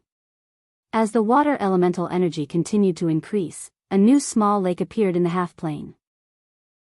With air, water, and land, this half-plane was not considered complete. The temperature in the half-plane was very low. The temperature of a newly formed half-plane was about the same as the temperature of the astral plane. Ordinary people could not survive here at all. This was also why Su Len and the others had long surpassed the boundary of ordinary creatures and become extraordinary. A ray of light appeared in the demi-plane, and then the temperature of the ice-cold demi-plane slowly rose. Some light also appeared in the originally dark demi-plane. As the half-plane and the 4 elemental planes completed the connection, a strange power of law also shrouded the half-plane. Then a plane barrier appeared and covered this half-plane. With the plane barrier, this half-plane became Sullen's private space. If others wanted to enter, they had to get Sullen's permission. If Su Len did not agree, even gods could not enter. In fact, building a half-plane was very similar to a god creating a kingdom, but a god's kingdom was much larger than Sullen's. Gods used divine power to create their kingdoms, which was much more powerful than wizards. For example, They only needed to say that there should be light, and there would be light in the kingdom. If they said that there should be land, there would be land. In a god's kingdom, there was indeed nothing they could not do. As long as there was enough divine power, a god's kingdom could be built very quickly. Sullen's half-plane now looked very simple. Even the most barren place in the material world was better than this. Although it was very simple, Sulen was very happy. He was the one who created this world. As long as he continued to modify it, the half-plane would change according to his wishes. Modifying a plane was a very large project. It required a lot of knowledge. Without enough knowledge, there would be a lot of problems in the half-plane created in the end. The proportion of the various elements in the half-plane needed to be carefully adjusted. Too much of any element would affect the half-plane. The wind element was very important to the half-plane. He decided whether other creatures could survive in the half-plane. After all, normal creatures still needed to breathe, and the oxygen content had to reach a certain standard. Many adepts had failed miserably at this step back in the day. Since ancient times, there were many legendary wizards who could create half-planes. However, there were very few who could make a half-plane almost the same as a material plane. The 4 elemental channels had been connected. Next, the elemental energy began to flow into the half-plane. The growth of the half-plane required the efforts of the creator. They had to use their own power to guide the energy and let it grow. When the elemental energy in the half-plane reached a certain level, it was time to plan the space. This was very crucial. The direction of the half-plane's growth had to be determined at this time. The creator could plan the half-plane. For example, creating some mountains and rivers, where the water would flow, where it would end up, and how the weather would change in the half-plane. This kind of modification required a lot of knowledge. If there was not enough knowledge, it would lead to very serious consequences. For example, some half-planes had problems with the water element. In the end, the whole plane would turn into a desert with sand everywhere. Or the fire element would overflow and turn the half-plane into a volcanic belt. Volcanoes would erupt everywhere, turning the half-plane into an abyss. Some half-planes had low temperatures, and the whole plane would enter an ice age with thick layers of ice everywhere. Sullen's half-plane was going to be installed on the floating city. It would be used to grow all kinds of crops.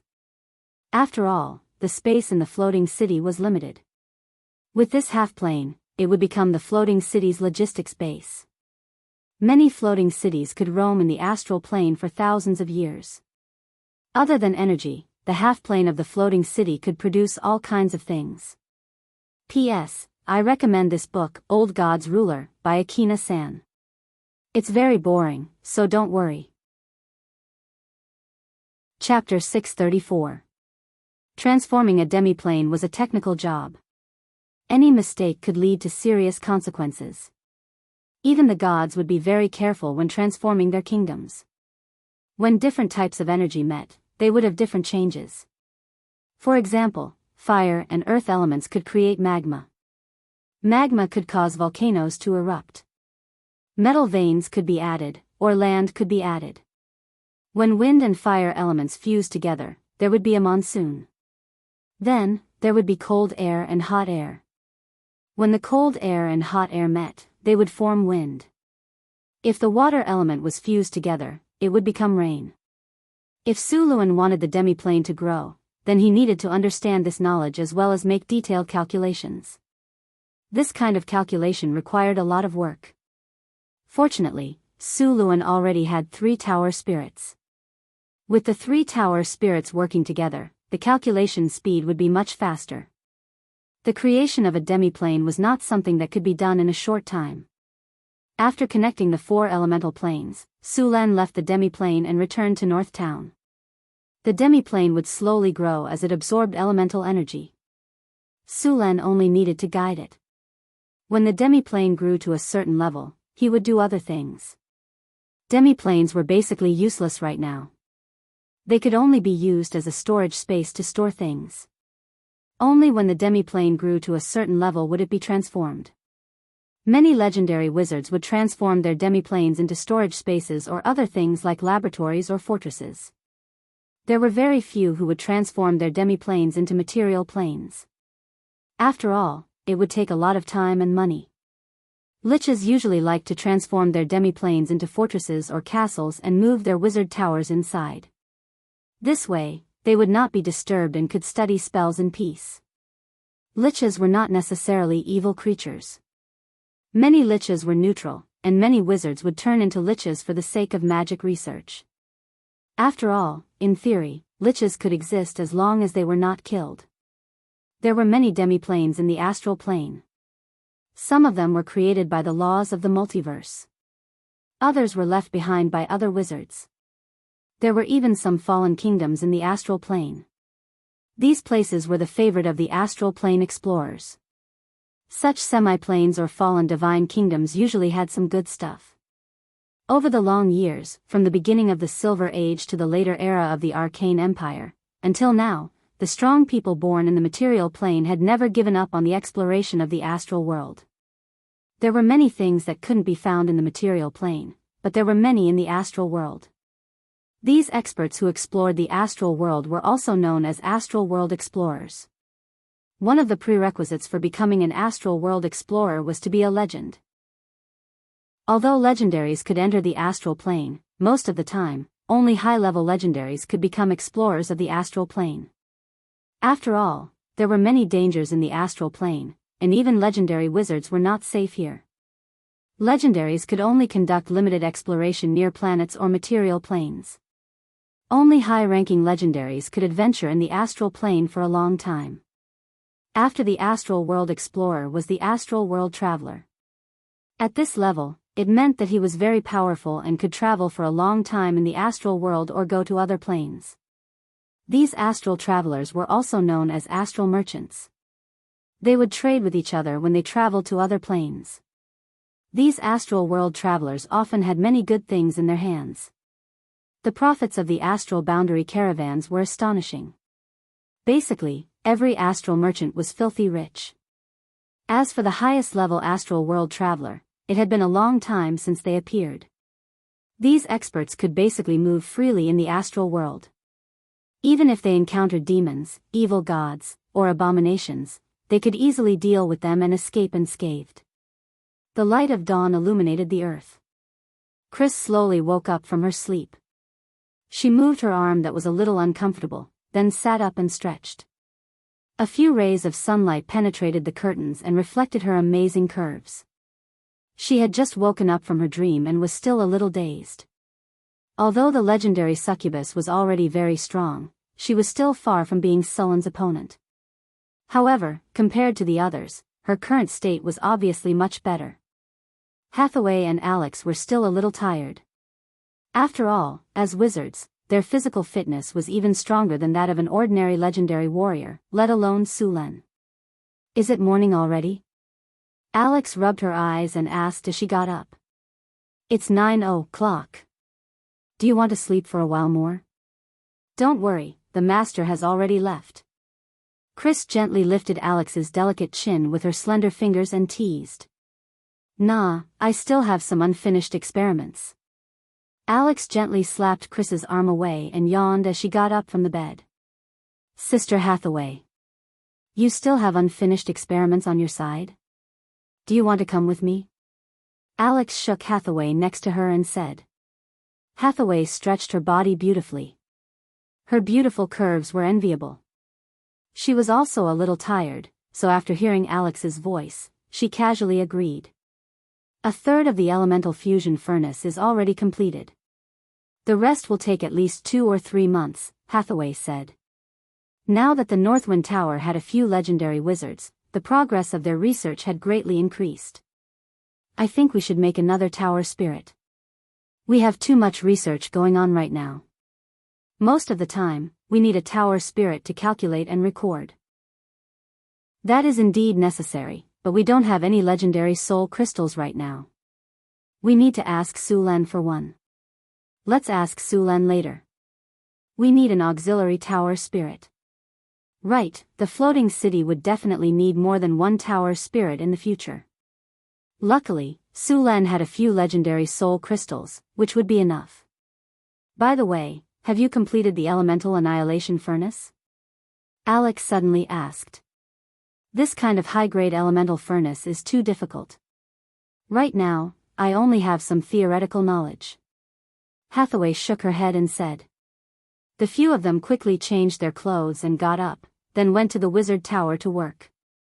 At this time, Su Len was suppressing the god's corpse in the secret area. During this time, he would come here every once in a while to extract divinity from the god's corpse.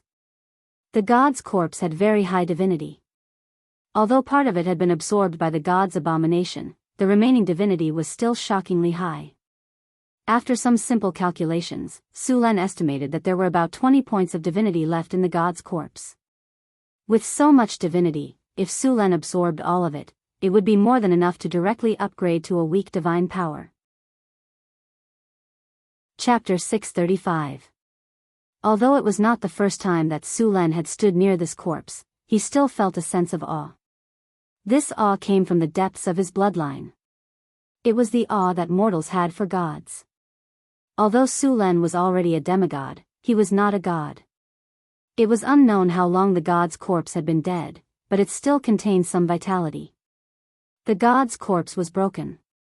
Because it had once given birth to an abomination, most of the vitality in the god's corpse had been extracted by the abomination. Now, the remaining power could no longer give birth to another abomination. The corpse, which was more than 30 meters long, lay quietly on the ground. It exuded a sense of oppression, and there was still a residual divine power on the surface of its body. In addition to this divine power, the corpse was also shrouded in the power of death and decay, which was emitted after the death of a god. Sullen's body flashed, and then his body flew up gently. This ancient god's corpse must have died quite miserably. There were many wounds on the corpse, and the most serious injury was on the head. The head of this corpse was severely injured, and half of its head was missing. Ancient gods were very powerful. Although they had been dead for thousands or even tens of thousands of years, they still retained a fragment of consciousness. If one used telepathy to communicate with this corpse, it would talk about the glory of the ancient gods in a strange tone and a special language. The birth of the world, the emergence of the multiverse, the ancient gods of order began to rule the world. In the lower planes, endless chaotic rules and consciousness also appeared, and the birth of the first generation of chaos demons. There was even some information about the origin of demons. In its narration, demons did not originate from the bottomless abyss. They seemed to have migrated from another place. Sometimes, Suluan wanted to know more secrets, but unfortunately, this god's corpse didn't have any consciousness. The remnant fragments of consciousness were more like an NPC, and they just kept repeating these things. Dazzling golden light slowly emitted from the corpse. Su Len gently touched it, and the golden light converged into a beam of light that was slowly extracted. Extracting divinity from the corpse of an ancient god was not as easy as extracting it from an abomination. Su Len had to fight against the corpse of the ancient god. After all, the divinity originally belonged to this ancient god. Although the ancient god had fallen, the divinity would resist anyone other than the ancient god. Su Len needed to remove all the remaining consciousness in the divinity. Energy absorption. Sullen's body floated in the air as the enormous energy formed a torrent of magic power. He reached out and grabbed the ancient god's corpse, and the pale golden energy was forcibly extracted by him. The god power surrounding the god's spirit suddenly surged. Sullen's extraction of the god's divinity triggered the ancient god's instinctive reaction. Fortunately, the ancient god had already fallen. Although its resistance was strong, it still could not stop Su Len. The faint golden light slowly flowed towards Su Len like a trickle. Above the golden light, there was also a feeling of death, madness, and destruction. These forces had to be removed carefully. This was the terrible evil and hatred born after the death of a god. The abominations were born because of the accumulation of this power. However, because the ancient god's corpse had given birth to the abomination, 70% to 80% of the power of hatred and destruction had been consumed. This power was carefully separated by Su Len, and the rest was absorbed. However, although this power was separated, there were still some remnants. After every extraction of the god's divinity, Su Len needed time to remove the remaining evil thoughts. The wisdom tree had the ability to purify, so under normal circumstances, after extracting the god's divinity, he would come to the wisdom tree in the mystery land to purify it. So far, this method was the most efficient and safest. In fact, if the wisdom tree evolved into the legendary tree of life or the world tree, purifying these evil thoughts would be done by just moving its branches. Unfortunately, the wisdom tree had a long way to go before it could evolve. A faint golden energy appeared in front of Su Len. This golden energy was the power of the god's divinity. Su Len gently waved his hand, and the power of the god's divinity was integrated into Su Len's body. As soon as the power of the god's divinity entered Su Len's body, the golden energy began to slowly integrate into his soul under the guidance of the lightning power. The power of the god's divinity was very special. This kind of power could integrate with any power in the multiverse. As traces of the god's divinity entered his body, Su Len's soul soon felt bloated. After sensing the changes in his soul, Su Len immediately stopped. If he continued to extract the god's divinity, his body would not be able to integrate. It would just be a waste. The faint golden energy beam was cut off, and the god's divinity returned to the god's corpse. The strange scene around him also slowly disappeared. As some of the god's divinity was extracted, the glow on the god's corpse seemed to have dimmed a little. The god's corpse also had a trace of decaying aura. Su Len resisted the urge to destroy and resealed the space used to seal the god's corpse.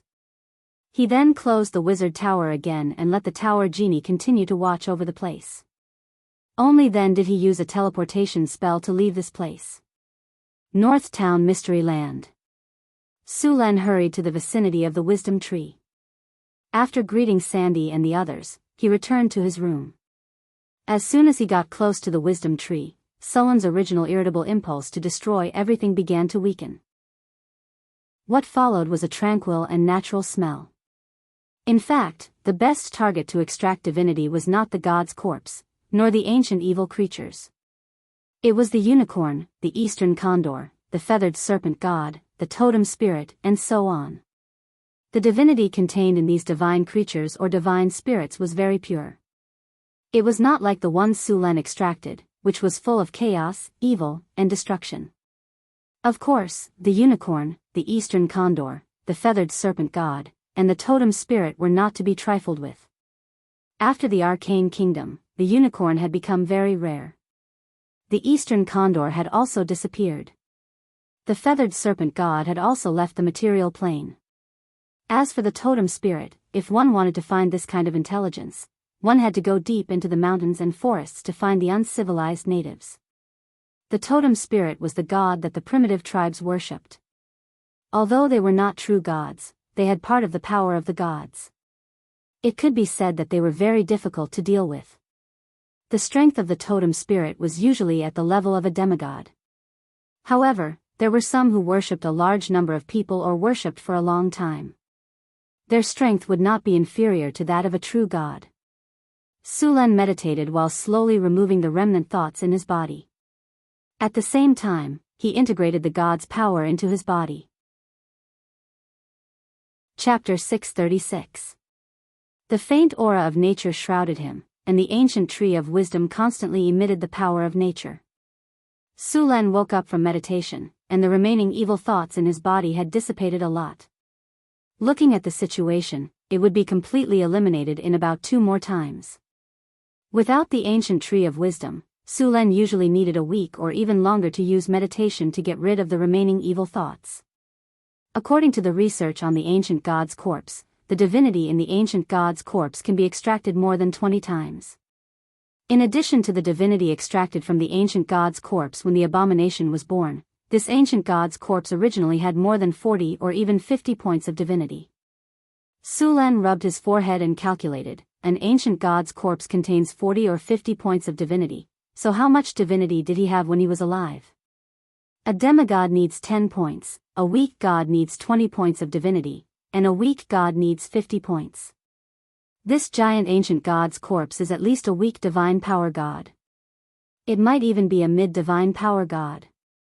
An ancient god's corpse has so much divinity, no wonder the god's corpse is called a treasure. The divinity and power of the gods in the age of the ancient gods were stronger than that of the later gods. However, the gods of faith grew faster, and the power of the ancient gods would not change much from birth to death in the divine war. But the gods of faith were different. As long as there were enough people who believed in them, their power would continue to grow. So as long as the material world was prosperous enough, the power of the gods would slowly grow. But there were also gods who did not grow in this way, such as the Queen of Spiders Lolth in the Abyss. After the death of a believer, the soul would enter the divine kingdom and become a petitioner. When returning to the divine kingdom, the believer would give back power to the god. The Queen of Spiders used this way to let the drows under her command kill each other and use all kinds of tricks to plot against each other.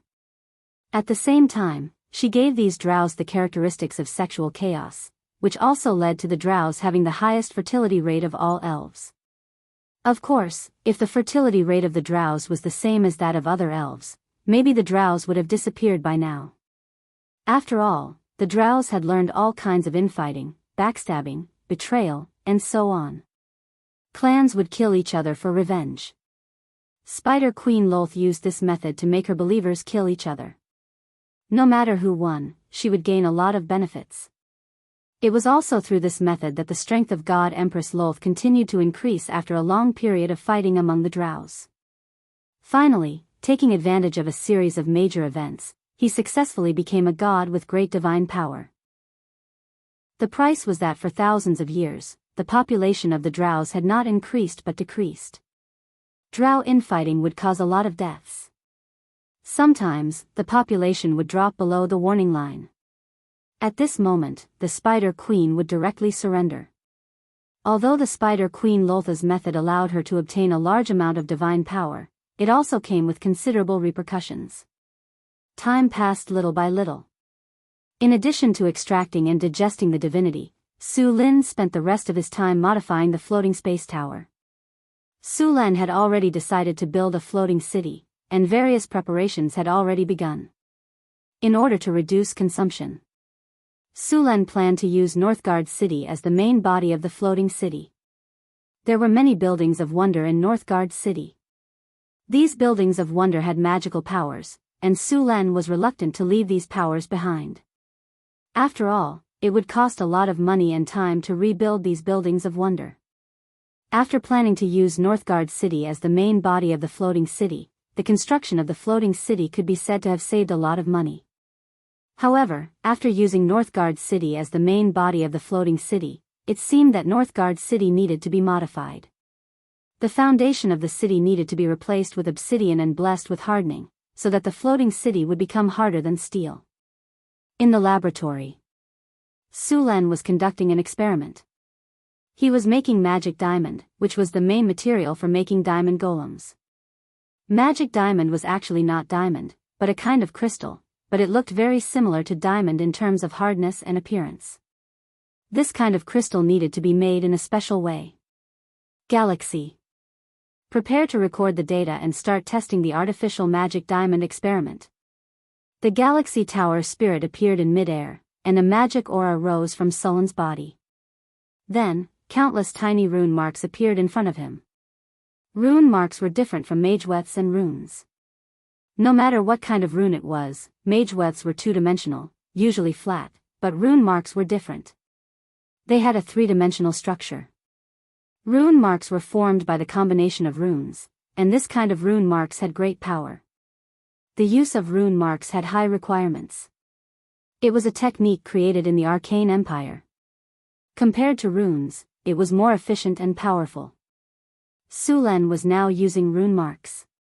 The golden aura continued to gather in mid-air, and soon the aura converged into a shiny rune. Su Lin gently sprinkled some silver powder, and the silver powder quickly filled the rune marks. As the rune became brighter and brighter, the rune in front of him quickly changed from a two-dimensional structure to a three-dimensional structure. With the appearance of the rune marks, Su Lin gently waved his hand, and the rune marks in front of him instantly merged into a silver vessel. Then, the aura flickered a few times and disappeared. There were many differences in structure between magic diamond and ordinary diamond. The molecular structure of magic diamond was not the octahedral joint of diamond, but a more complex structure, which required the use of other crystals, diamond, graphite, and other materials to modify. In terms of magic conductivity, magic diamond wasn't very good, but its magic resistance and physical resistance were shockingly high. Therefore, this special gem was very suitable for making diamond golems.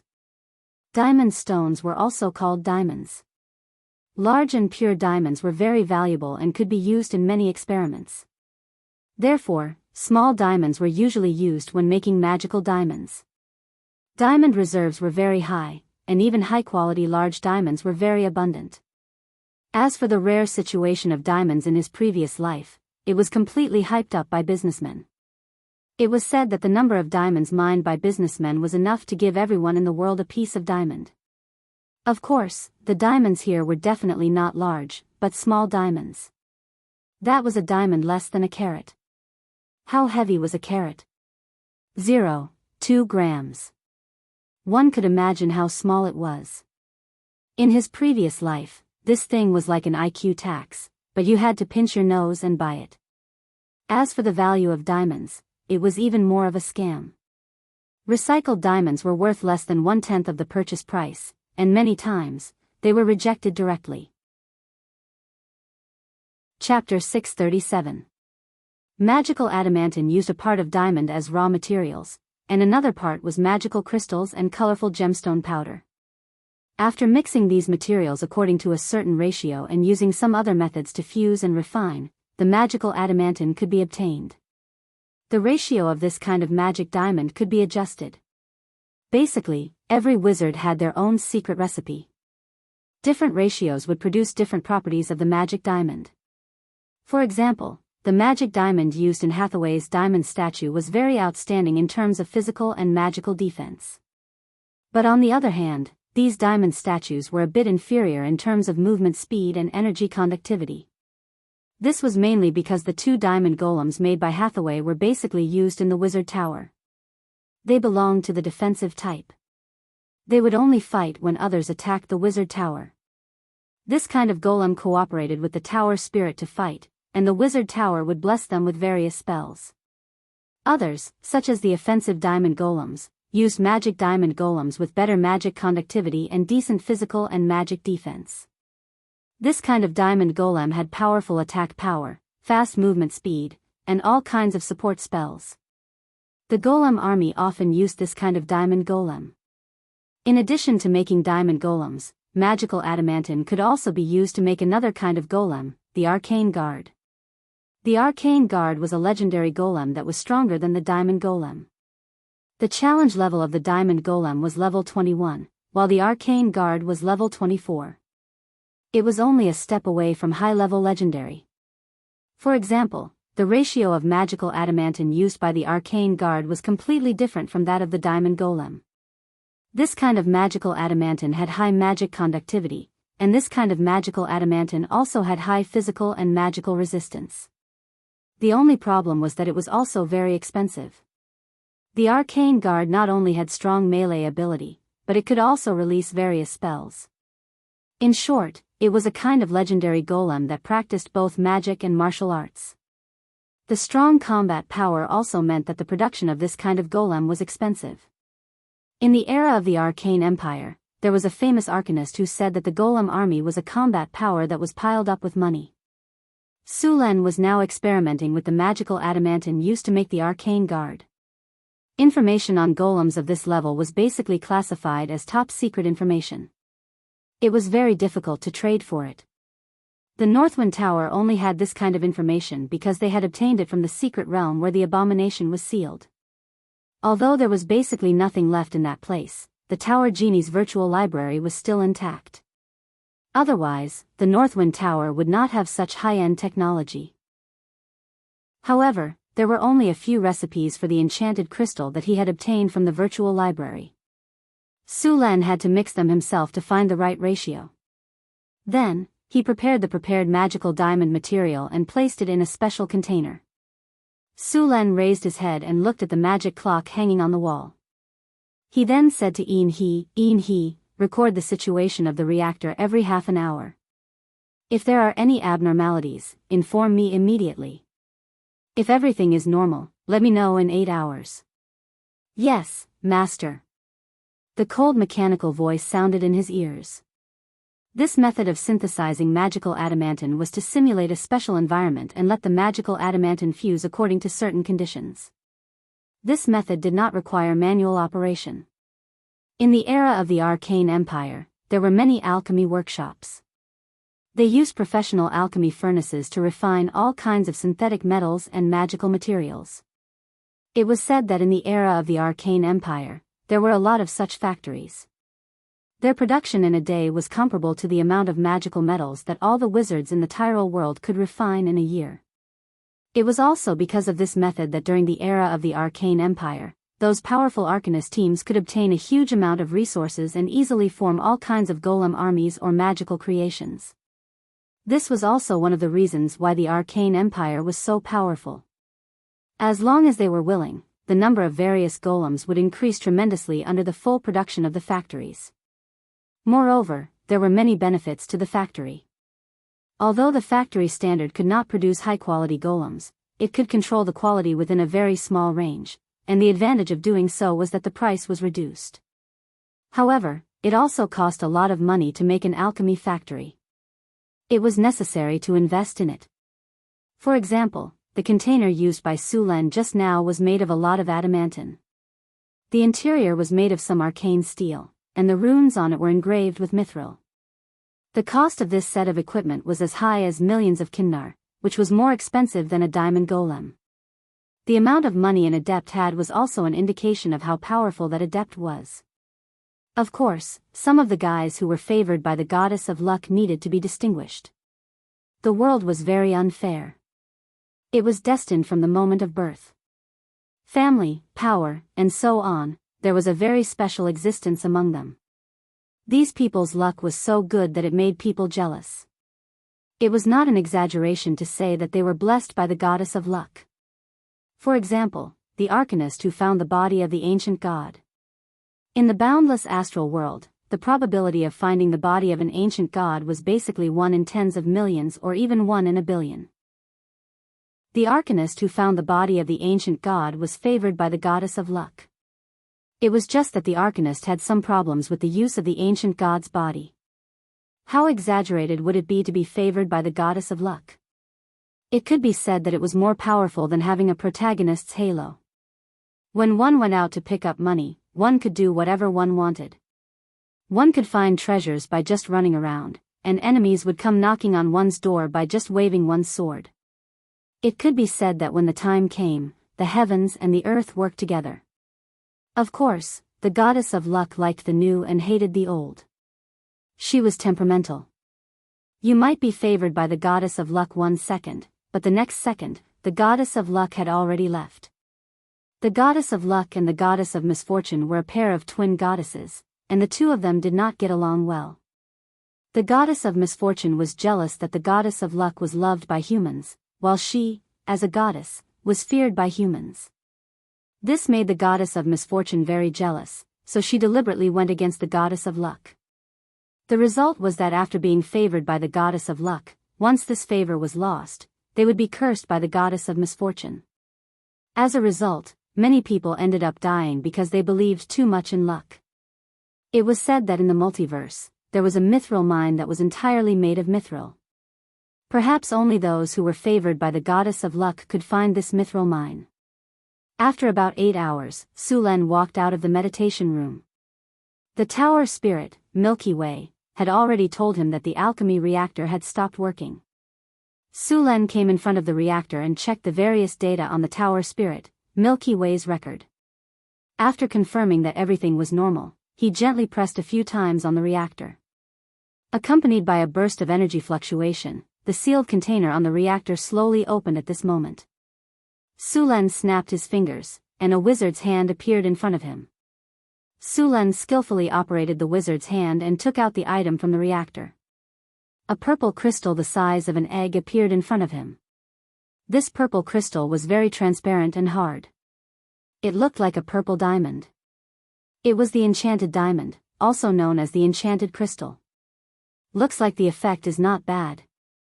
Sulen picked up the enchanted diamond and examined it carefully. The enchanted diamond made in this way had completely met the requirements. A ray of light rose from Sulan's hand and checked the enchanted diamond. He nodded and said, "The quality is not bad. It's qualified." The enchanted diamond's conductivity was excellent. At the same time, its physical and magical resistance was also very high. It completely met the requirements of making an arcane guard. The next step was to start producing these enchanted diamonds. But before that, he planned to build an automatic alchemy factory. Since he had already experienced the convenience of the alchemy reactor, Sulan did not plan to give up just like that. Although this kind of alchemy reactor wasn't cheap, it was convenient to use. Another reason was that although the investment was huge, it would be very cost-effective in the long run. Moreover, Bignar wasn't taking it all out at once, he was using it for a long time. Tower Spirit, Milky Way. "Give me the blueprint of the automatic alchemy factory," Sulan said. The automatic alchemy factory was mainly controlled by the Tower Genie. There were various clay golems that were responsible for the specific operations. Sulan only needed to set the program, and the clay golems would be produced according to the program. The Tower Genie, Milky Way, only needed to command the golems to carry out the work. At the same time, she would also be responsible for the daily maintenance of the alchemy factory. With the alchemy factory, the arcane steel, thorium, and other metals that required Sulan or Hathaway to synthesize could also be produced in the alchemy factory. It was convenient, fast, stable, and had a high success rate. Of course, in addition to the high cost, the alchemy factory also required a large amount of energy. If it was the old wizard tower, after installing the alchemy factory, there would be a shortage of energy in the elemental pool. This would require some reduction in other aspects. But now, the Northwind Tower had already installed the elemental fission furnace, and its energy was many times more than before. Not to mention an alchemy factory, even if the energy consumption of the alchemy factory was increased tenfold, the Northwind Tower's energy would be more than enough. Although the elemental fission furnace is good, it is still far inferior to the elemental fusion furnace. It is more than enough for the wizard tower, but it is not enough for the floating city. Sulan rubbed his forehead. If he wanted to upgrade the floating city, he had to research the elemental fusion furnace. But Hathaway said last time that she had already started experimenting. I believe that the construction of the elemental fusion furnace will start soon. Chapter 638. Sulan didn't think about the elemental fusion furnace for the time being. What he needed to do now was to settle the alchemy factory. Tower Spirit Milky Way. How much mithril is left in the warehouse? Master, there are still 2 pounds of mithril. Take out 2 pounds of mithril, 30 arcane steel ingots, 1 pound of arcane dust, 12 pounds of astral silver sand, and 11 elemental stones. Sulan reported the materials he needed, and Milky Way quickly brought them over. Sulan gently waved his hand, and a flash of light appeared. Change form. Under the cover of the aura, the raw materials rapidly changed shape under the influence of the spell energy. Soon, metal parts appeared before his eyes. Next, he had to assemble these small metal parts and assemble them into an alchemy reactor. After a while, 12 alchemy reactors appeared in front of Sulan. In other words, this alchemy factory could produce 12 enchanted crystals at a time. After assembling these parts into an alchemy furnace, Sulan carefully began to engrave runes inside the alchemy furnace. These runes provided various production environments for the alchemy furnace. A day passed quickly. When Sulan walked out of the laboratory, he looked a little tired. The alchemy factory was almost half completed. It would be finished in just one more day. Next, he could consider making arcane guardian statues. The arcane guardian golem was a legendary rune life form. It was basically impossible to mass-produce such a legendary rune in a golem factory. The main reason for this was the soul core. This kind of soul core could only be made by legendary wizards and above, and there was no equipment that could replace legendary wizards. Even the rune engraving equipment in Sulan's alchemy factory in the secret plane couldn't do it. Of course, perhaps in the future, when more advanced equipment was produced, legendary soul cores could be made. The main body of an arcane guardian was made of enchanted crystals, adamantine, arcane steel, thorium, and legendary soul crystals. The cost of one was more than 3 million kinnar. It could be said that it was more expensive than gold of the same weight. After paying such a huge price, the combat strength of these golems was also very amazing.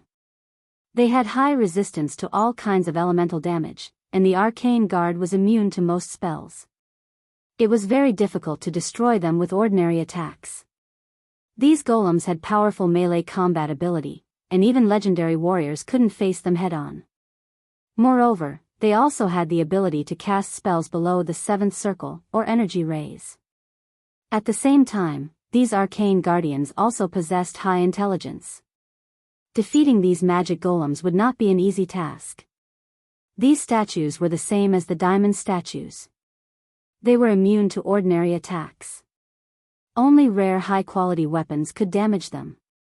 How strong were these arcane guardians? How strong were they? Basically, a legendary warrior would be beaten to a pulp when faced with such a golem. Arcane guardians were different from diamond statues. They had the ability to fly and fly. For example, if a diamond statue had the ability to fly, one could use kiting tactics to wear it down. Of course, this was only possible in theory. After all, one's attack power had to be strong enough to cause damage to the diamond statue. Most of the time, this kind of kiting tactic didn't kill the diamond statue, but the kite user would die of exhaustion. Of course, the wizards were not unaware of this weakness of diamond statues, but they still didn't improve it. The main reason was that diamond statues were usually used in wizard towers. With other means of defense, they didn't need the ability to fly. Arcane guardians were more powerful than diamond statues.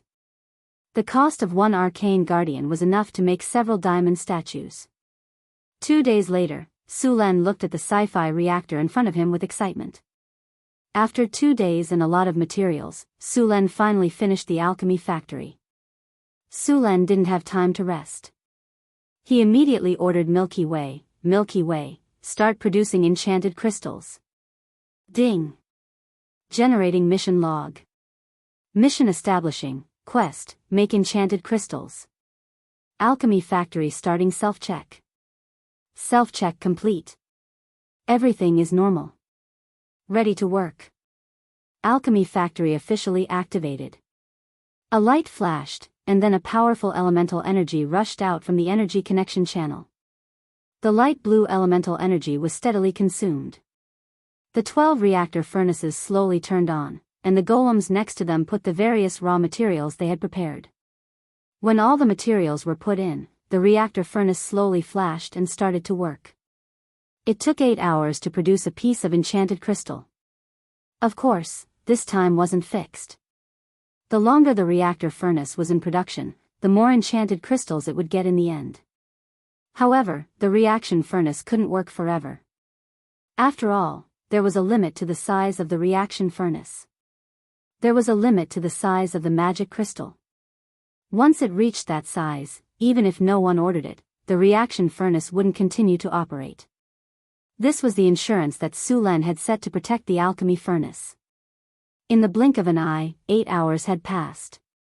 Following Milky Way's order, the 12 reactor furnaces in front of him slowly stopped. When the reactor furnace opened, Sullen's eyes lit up. The enchanted crystals that had just been produced appeared in front of Sullen's eyes. The light purple enchanted crystals were very beautiful. Su Len snapped his fingers, and a light flashed, and the appraisal of the enchanted crystals in front of him was completed. The appraisal results were good. After the appraisal, the 12 enchanted crystals in this batch all met the requirements.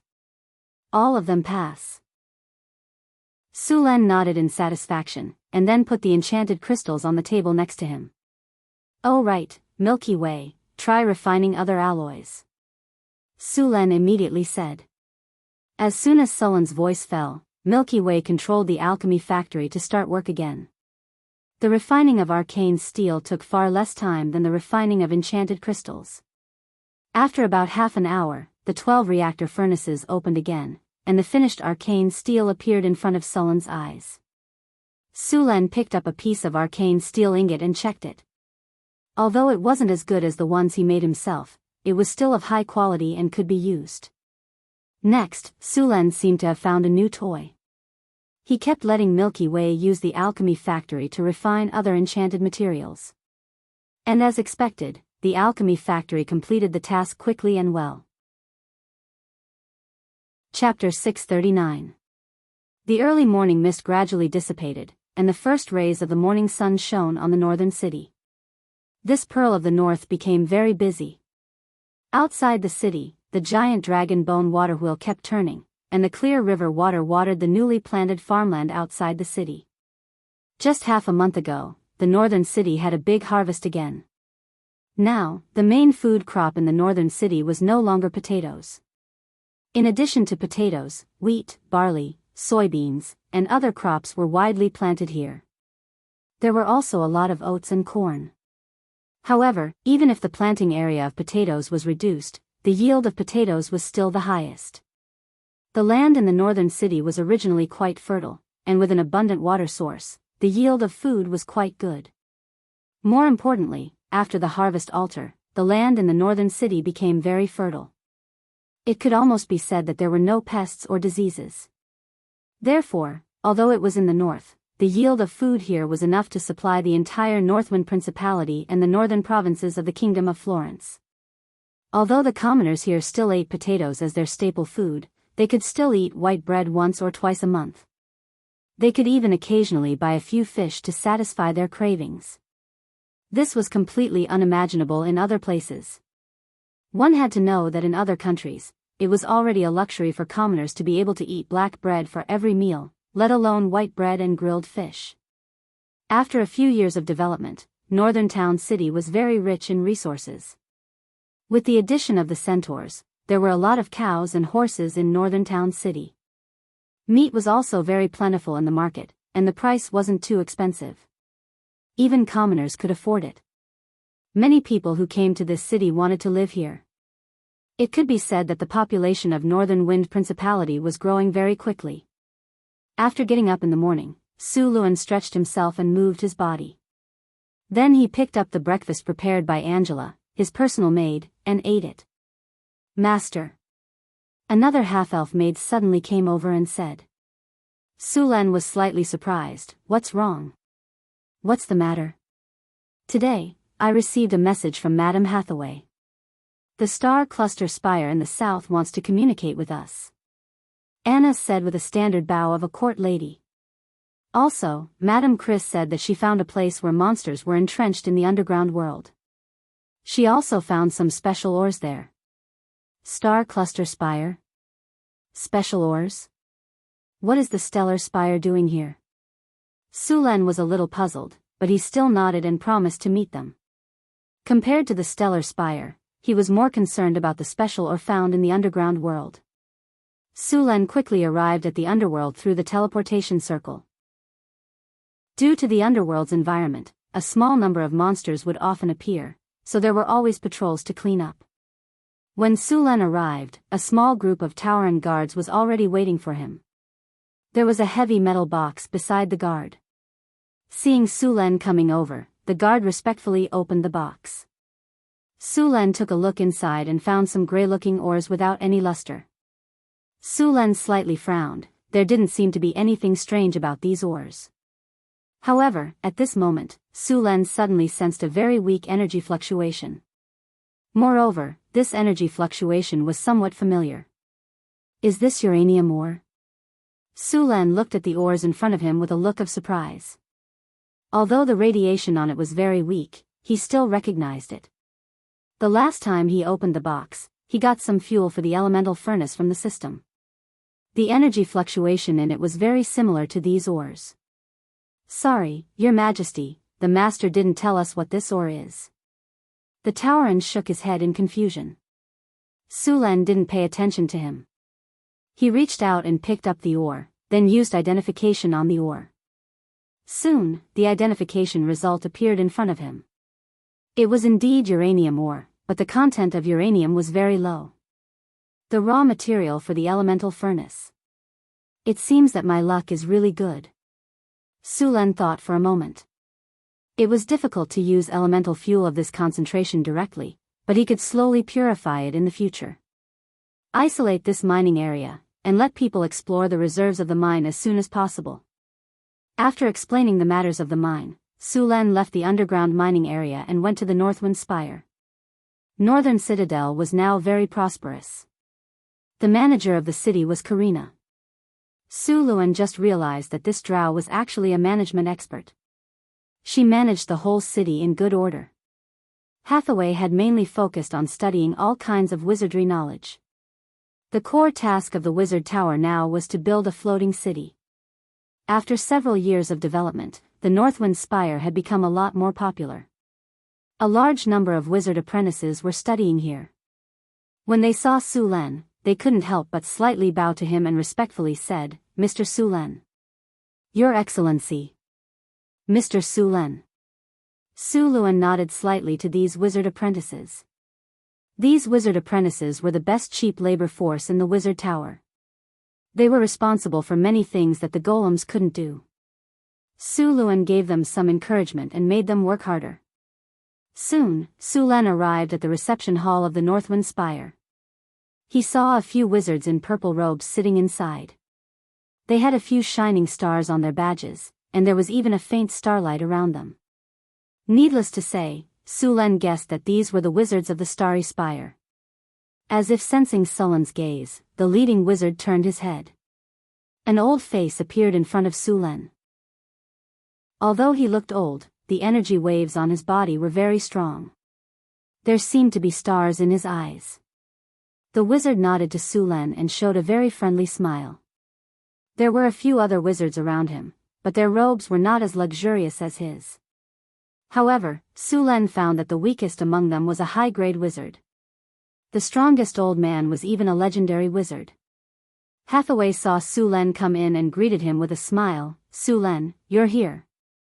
Su Len nodded gently and followed Hathaway to the empty seat next to her. Hathaway nodded. "These are the visiting wizards of the Starry Spire?" Su Len asked through the telepathic link. "They just came here to communicate. The wizards of the Starry Spire want to sign an alliance treaty with us." "An alliance treaty? Is there a war?"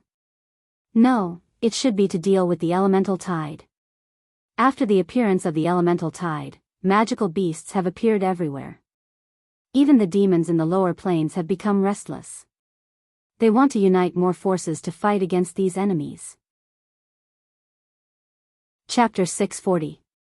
In the hall, almost all the wizards of the North Wind Tower were there, including Hathaway, Alex Su Len, Wizard Lorraine, and Wizard Andre. Although there were not many of them, their quality was much better. With the help of sufficient resources in Northtown City, these two wizards had also been promoted to Grade 4, but they still had a long way to go before they could become legendary. Legendary wizards could not be made by piling up resources. On the opposite side of the long table were the wizards of the Star Cluster Tower. These wizards of the Star Cluster Tower were surrounded by strange starlight, which should be the effect of their special meditation method. Su Len sat on the main seat, looked around, and said in a deep voice, "Now that everyone is here, let's start the formal meeting. You have all come from afar. As the master of the North Wind Tower, I welcome you to come for an exchange. Thank you, Master Su Len, for your warm hospitality." Wizard Victor said with a smile, "We came here for two purposes. One is to exchange some knowledge with the North Wind Tower, and the other is to form an alliance with the North Wind Tower. I think you have already felt that the power of the elemental tide is getting stronger and stronger. We estimate that it will reach its peak in the next 1 or 2 years, and then it will continue for 1 or 200 years, and then the elemental tide will gradually decline again.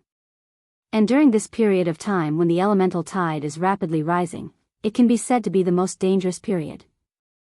The appearance of the elemental tide has caused many sealed ancient evils to become active again. It will be very difficult to deal with these ancient evils by relying on our own strength. And once these ancient evils break the seal, it will be a disaster for our entire world. In this case, we should unite and work together to fight against these ancient evils. I don't need to say more about how dangerous the ancient evil is. This monster was the most dangerous monster even in the era of the Arcane Empire, Although it has been sealed for a long time and the power of these monsters has been reduced to the freezing point, the consequences can be very serious if you're not careful. Ancient evils are indeed difficult to deal with. Su Len nodded and said, in principle, we agree with this alliance, but there are still some issues to be discussed. Then there was a lot of discussion in the hall. Su Len was still optimistic about the alliance of the Stellar Spire. The Stellar Spire belonged to the academic sorcerers, not the notorious black sorcerers.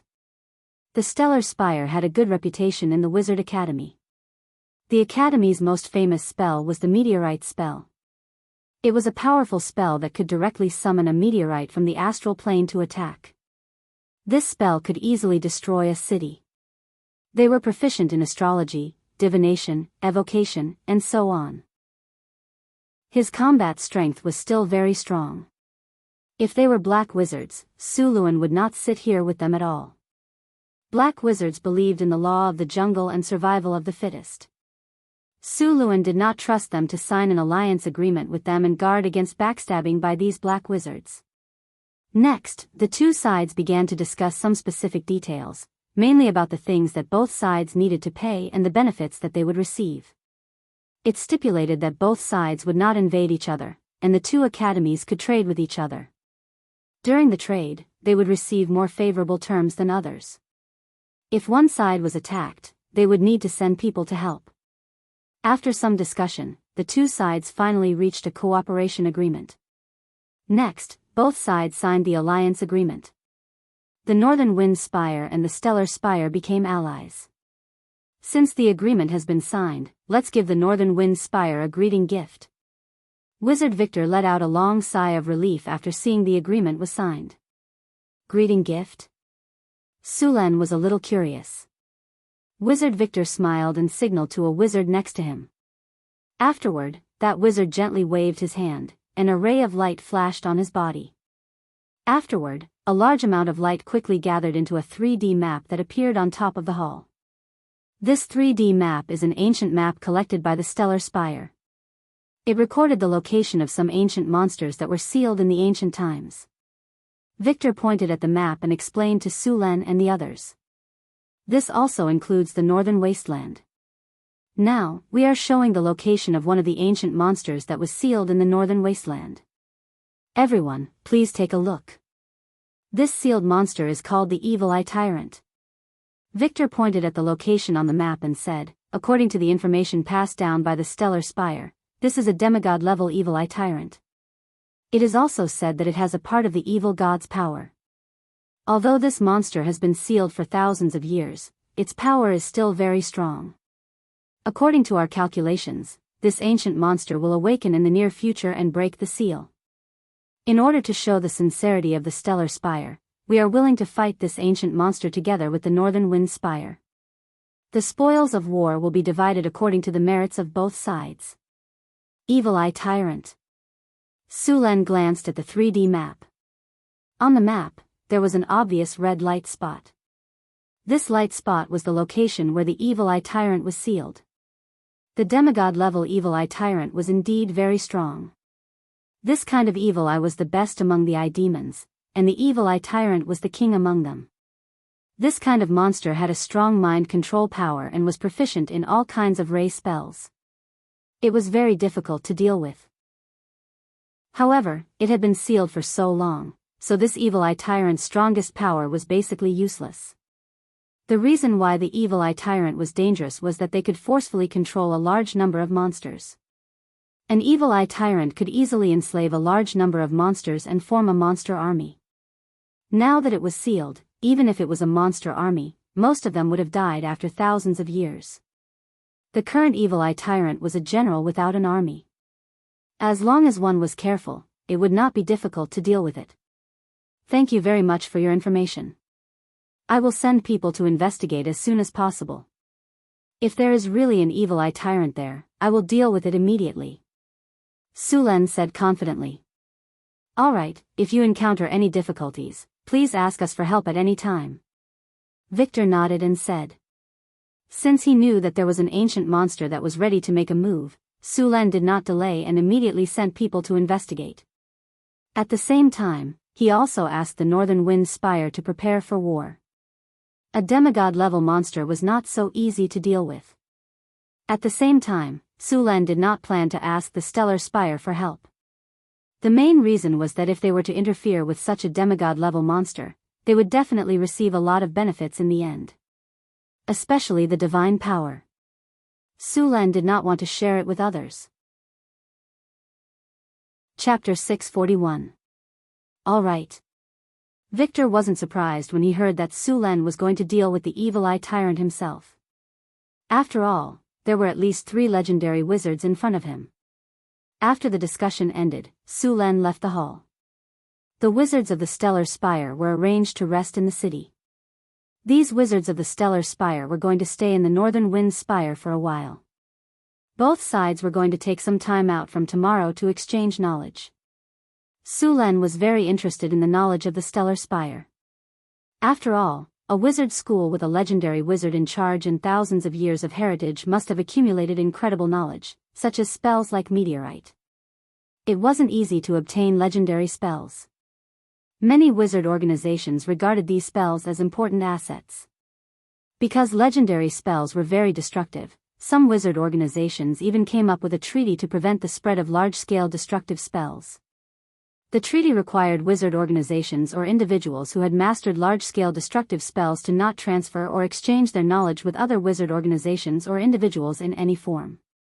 This included, but was not limited to, directly or indirectly learning these spells from other organizations or individuals. The Druids were very supportive of this treaty. After all, these powerful spells were very destructive to nature. Many wizard organizations joined this treaty, but there were also some that didn't. However, because of these wizard organizations, the difficulty of obtaining legendary spells skyrocketed. These wizard organizations used the knowledge of legendary spells as bait to attract wandering legendary wizards or wizards who didn't have any heritage to join them. For this organization, the Northern Wind Spire was at a disadvantage. It made it very difficult for Su Lan and Hathaway to exchange legendary spells. Fortunately, Hathaway's previous school also had some legendary spells. Otherwise, after becoming a legendary wizard, Hathaway wouldn't even know any legendary spells. Because Hathaway was also a sorcerer, she awakened a few legendary spells after becoming a legendary wizard. Hathaway did a lot of research and experiments to reverse engineer these spells. She even asked Chrissy and Alex to perform the derivation. With this method, the Northern Wind Spire finally had a few legendary spells in their hands. Su Lan didn't get any legendary spells from the system treasure chest he opened, so legendary spells were still quite rare in the Northern Wind Spire. The Stellar Spire had a lot of legendary spells stored in it. Outside the Northern Wind Spire, Wizard Victor suddenly called out to Su Lan, who was about to leave, and said softly, "Mr. Su Lan, can I talk to you alone for a moment?" "Sure." Su Lan thought for a moment and nodded in agreement. "What do you want to talk about?" Wizard Victor glanced around and walked to Abel's side. He lowered his voice and said, "Let's go to my room and talk for a bit." "Go to your room?" At that moment, Su Lan seemed to have remembered something, and he suddenly felt a chill down his spine. He immediately rejected the idea. "No. You're not a pretty girl, why should I go to your room? Plus, you're an old man. I have a special guest room. Don't worry, no one will eavesdrop." "All right then." Wizard Victor was a little confused by Sullen's reaction, but he still nodded in agreement. The two quickly left and arrived at Sullen's palace guest room. After Angela and Anna left with tea and snacks, only Su Lan and Victor were left in the room. Su Lan snapped his finger, and a flash of light appeared. Soon, the entire room was covered by an energy barrier. After the spell was cast, Su Lan made a gesture to Wizard Victor. Wizard Victor did not hesitate. The magic staff in his hand flashed, and an energy barrier rose from his body. In the blink of an eye, the entire room was also covered. After making sure that no one was spying on them, Victor smiled at Su Lan and said, "Okay, we can start now. Mr. Su Lan. It's nice to meet you." Victor solemnly made a mage salute to Su Luan, and Su Luan also became serious and gave him a salute in return. It's nice to meet you, Mr. Victor. Let me reintroduce myself. My name is Victor, and I am an astrologer. I never thought that I would be able to meet you in my lifetime, someone outside of fate. Someone outside of fate? Su Len slightly raised his eyebrows. He knew a little about this title. Wizards also did some research on fate. This was the knowledge of the language school. Hathaway was also from this school. The northern witches were very famous for their prophecy spells. In the research of the language school, they found that most people's fate was already determined when they were born. Maybe they could make some changes, but there was a limit to this change. Of course, this limit was already very big in the eyes of ordinary people. Under normal circumstances, a person's fate was like flipping a coin. When it landed, it would either be heads or tails. However, there were very few people who had the power to change fate. In the study of prophecy, after these coins were flipped, they would land upright, neither heads nor tails. This kind of person had more initiative in fate. They could rely on their own power to change the path of fate. It could be said that this kind of person had more freedom than the gods. Although the gods were very powerful, they were not free. They were also bound by fate. This kind of person was not within the observation range of prophecy spells. Strictly speaking, Su Len was indeed a person who was not within fate. After all, Su Len was a traveler. His soul was not a matter of this world. Therefore, he was not on the line of fate of this world. Someone outside of fate. Su Len looked up and down at the astrologer in front of him. He looked like a wise old man. Although he looked very old, Su Len could clearly feel the abundant vitality in his body. Even a young man in his 20s could not compare to him. Obviously, this old man's appearance was deliberately presented by him. As long as he wanted to, there were many ways to prevent him from aging. Wizards of the school of prophecy were generally very old because many prophecy spells consumed vitality. Su Len curled his lips and said, "You wizards of the school of prophecy like to predict the future. How come you found something this time?" "I wanted to see the future of the Tower of the North Wind, but when I used the prophecy spell, I found that it was blank. At first, I thought the spell had failed, but later, I found that the spell could not predict your future." Chapter 642. I think the stupidest people among the Magi are you divination school members. Su Len shook his head and said, "You spend a lot of time and effort to study the future, but in the end, all you see are fragments, and these fragments may not necessarily appear. If you have time, why don't you pick up a girl and talk about life or research spells? If you are strong enough to break free from the shackles of fate, then you will no longer be affected by fate. You can even influence fate." Break free from the shackles of fate? Hearing Su Len's words, Victor was stunned for a moment. He then murmured, "But how can we break free from the shackles of fate?" After a while, Victor woke up from his contemplation, adjusted his mood and looked at Su Len. "Mr. Su Len, I'm here to exchange some important knowledge with you. The Northwind Tower has been established for less than 5 years. Although they have a few powerful legendary wizards, they don't have much legendary knowledge. We, the Stellar Tower, have a lot of knowledge in this regard," Victor said with a smile. "Then what do you want from me?" Su Len was very interested in the bargaining chip that Victor had put out, but there was no free lunch in this world, so they definitely wanted something from the Northwind Tower. "That depends on what knowledge the Northwind Tower can provide. I've paid attention to your Northwind Tower, and I'm amazed by the speed of your rise. In just a few short years, you've built such a prosperous city and this legendary tower in this barren wasteland," Victor said. Su Len quietly listened to Victor's narration without any intention of interrupting. He also wanted to know what other people thought of the Northwind Tower. "Mr. Su Len." Victor hesitated for a moment and said, "I don't know if I can ask you some questions." "Of course, if you think it's too difficult, you don't have to answer. Just pretend you didn't hear anything. Tell me about it." "If I can answer, I will." Su Len nodded and said noncommittally. Victor thought for a moment, then slowly said, "Sir Su Len, do you have an ability that can make people advance quickly?" The strength of the army under your command is very amazing, but they were not much different from ordinary people before. My speed of promotion is so fast that I can only be a genius, but 1 or 2 geniuses are not impossible. But in this scale of thousands of people, not everyone is a genius, right? That's my secret. I can't tell you. Su Len shrugged and refused. All right. I don't mean to pry into your secrets. I'm just curious. Victor was not surprised to hear Su Len's refusal. If he knew such a secret, he would not share it with others. All right, let's get down to business. As you know, Sir Su Len, the other adept organizations have signed a treaty to not spread powerful spells. It's not easy to get legendary spells now. We're willing to trade, but we're taking a big risk, Victor said. Su Len shook his head and said with a chuckle, I know about the so-called treaty to not spread powerful spells, but the Stellar Spire did not sign this agreement. So, there is no violation of the agreement, so this is just a normal transaction.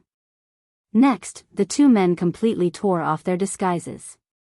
They were like merchants and peddlers, constantly haggling over every ounce.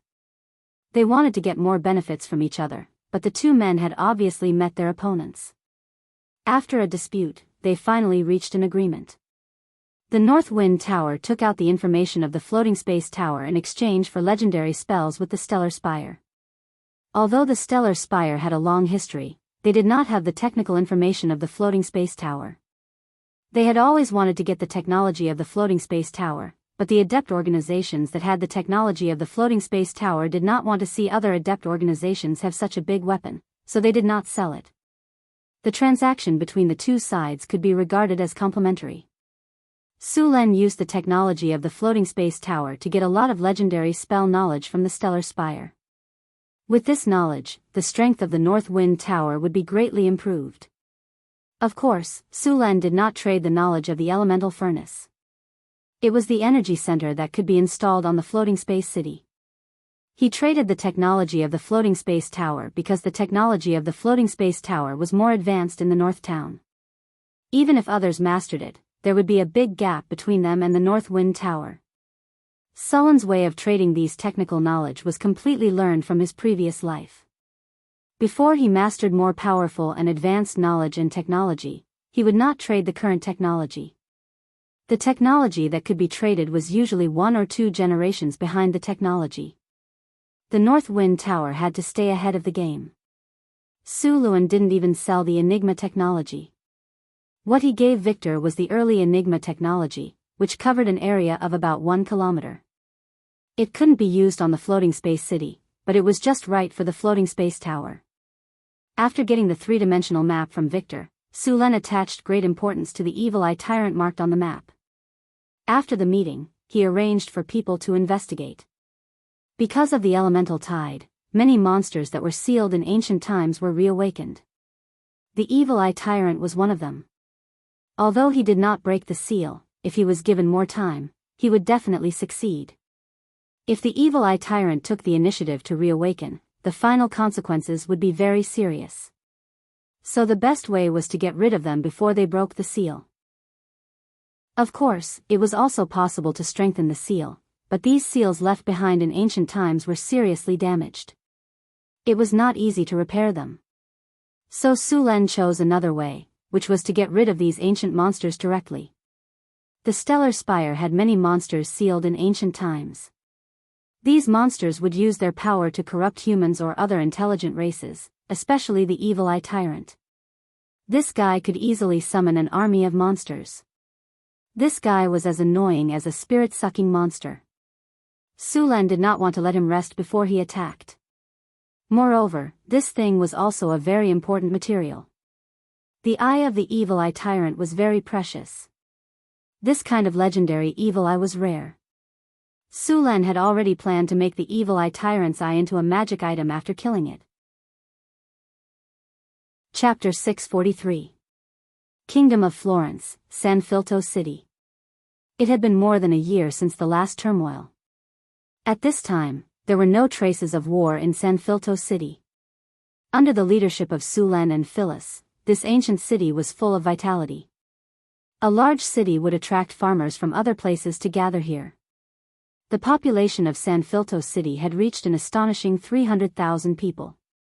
San Filto City was now very prosperous.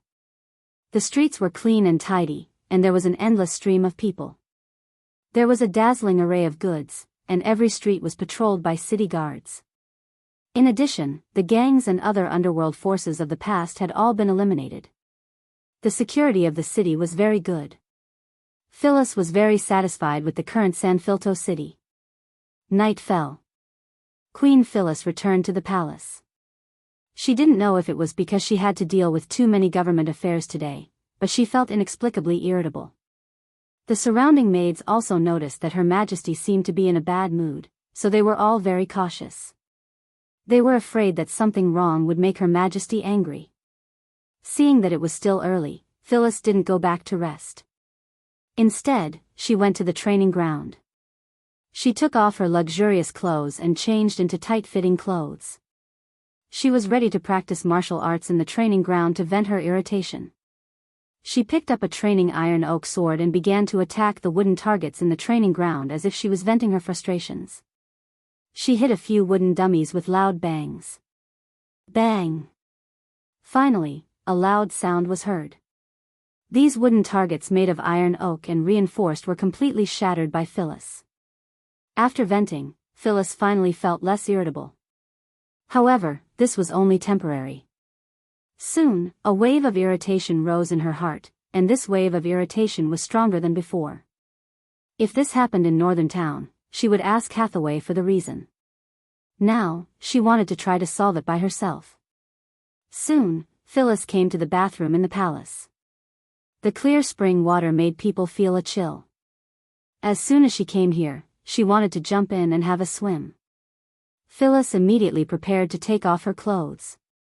Slash. There was a sound of cloth tearing. Because she was too anxious, Phyllis used too much strength and tore her clothes. Since it was already ruined, Phyllis simply tore it apart and appeared naked in the room. The next second, Phyllis jumped into the water like a mermaid. Crash. Phyllis swam quickly in the cool spring water. The coolness of the spring water dispelled the heat in her body, but soon, an even stronger heat rose in her heart. What's going on? Why is it so hot? Phyllis emerged from the pool. Her jade-white skin had become rosy, and even the spring water on her body was emitting wisps of steam. Looking at her reflection in the pool, Phyllis knew that something was wrong with her body. At the same time, she felt as if something was stuck in her throat. She wanted to sneeze but couldn't. That feeling was unbearable. Phyllis raised her hand and rubbed her fair neck. She felt as if there were countless worms crawling in her throat. Finally, the discomfort seemed to have reached a critical point. Phyllis finally sneezed out. Whoosh! A flame more than 3 feet long was spat out from her mouth. Ah! The sudden appearance of the flame directly scared Phyllis. The originally cool spring water was instantly evaporated by the flame, and the whole room was instantly filled with clouds of steam. However, the flame disappeared as quickly as it came. After the flame disappeared, the steam in the room dissipated quickly. Phyllis looked at herself in surprise. Just after she spat out the flame, the heat in her body had completely disappeared. At this time, she understood that the dragon bloodline in her body had awakened. What she spat out just now was the dragon's breath. Thinking of this, Phyllis took a deep breath again. Then she opened her mouth and spat out another scorching flame. The high temperature evaporated a large amount of the spring water, but soon, the flame disappeared. Compared to the first time she spat out the dragon's breath this time was obviously much smaller. Being able to spit out the dragon's breath for the first time, Phyllis's warlock bloodline was obviously very good. At the same time, she could clearly feel the powerful beating of her heart. After understanding that this was the awakening of her bloodline, Phyllis became happy. Then, he kept touching his body, as if trying to find something different. After a while, Phyllis said with a look of regret, "Why didn't I grow wings?" Dragon warlocks could indeed awaken dragon wings, but they had to wait until they reached the 4th stage of their bloodline. Currently, Phyllis was only at the 3rd stage, so it was impossible for her to awaken dragon wings. After washing herself in the pool, Phyllis put on her bathrobe and left the room. Now that the heat was gone, she was in a good mood. Humming a song, she walked towards the bedroom. However, when she opened the door, she accidentally broke the brass handle of the door with a crack. My strength increased again? Looking at the broken door handle in her hand, Phyllis was a little dumbfounded, but soon became excited. She put a little force in her hand and left a few clear finger marks on the bronze door handle. The hard metal door handle was kneaded into various shapes by her like plasticine. My strength increased by so much. Phyllis's eyes flashed with a trace of surprise. Phyllis was very happy about the strengthening of her body. Not only did she awaken dragon's breath, but her strength also increased greatly. Of course, the strength of her dragon's breath was far from that of a giant dragon. After all, a dragon warlock was not a giant dragon. Generally speaking, a dragon warlock could spit out dragon's breath once or twice a day according to their own ability. When they became stronger, they could spit out dragon's breath up to 3 times. However, the power of dragon's breath was much weaker than that of a giant dragon. Of course, the power of dragon's breath would increase little by little with the strength of the dragon warlock. When a dragon warlock's power was awakened to a certain extent, the attack range and lethality of dragon's breath would be greatly increased. When a dragon warlock reached the legendary level, the dragon's breath could directly wipe out all life within dozens of meters in front of him. This attack did not require any casting. It only required a deep breath to release. It was convenient, fast, and powerful. If the opponent was not prepared, they could be spat in the face.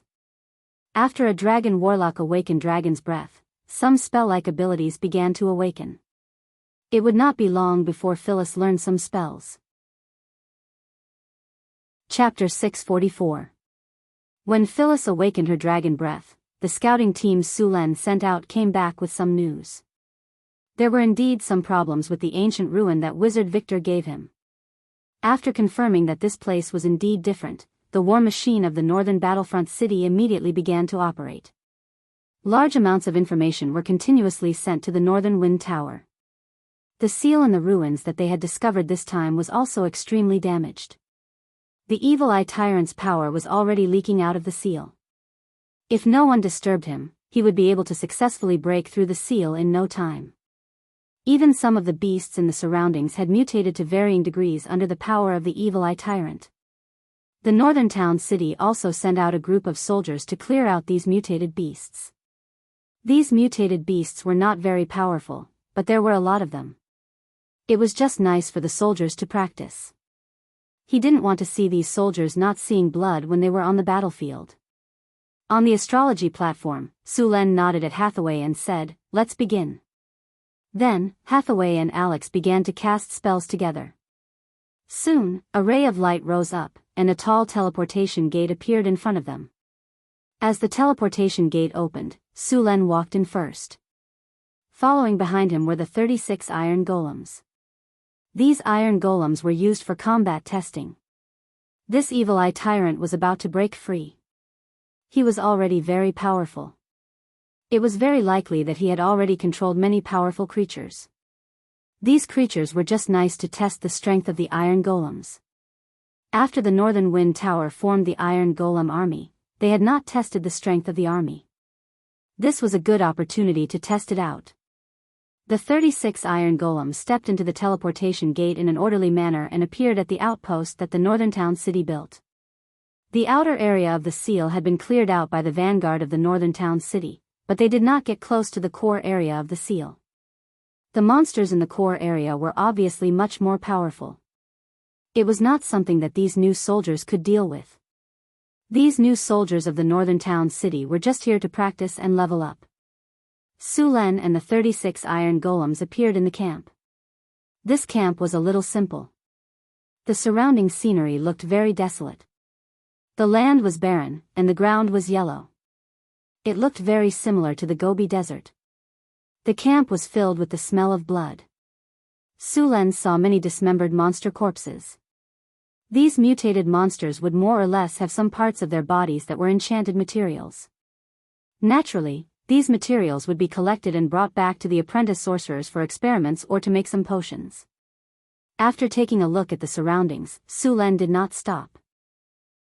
He ordered the demonic statue army to head into the depths of the sealed land. The 36 steel demonic statues were like walking steel walls. They were about 4 meters tall and weighed over 3 tons. Their surfaces were covered by a layer of silvery white magical metal. This layer of metal armor was extremely sturdy, and they were also equipped with various weapons. The battle prowess of a steel demonic statue was basically equivalent to that of a conferred knight, which was equivalent to a level 4 extraordinary human. The 36 steel golems moved together, and the mutant beasts in front of the steel golems were no match for them.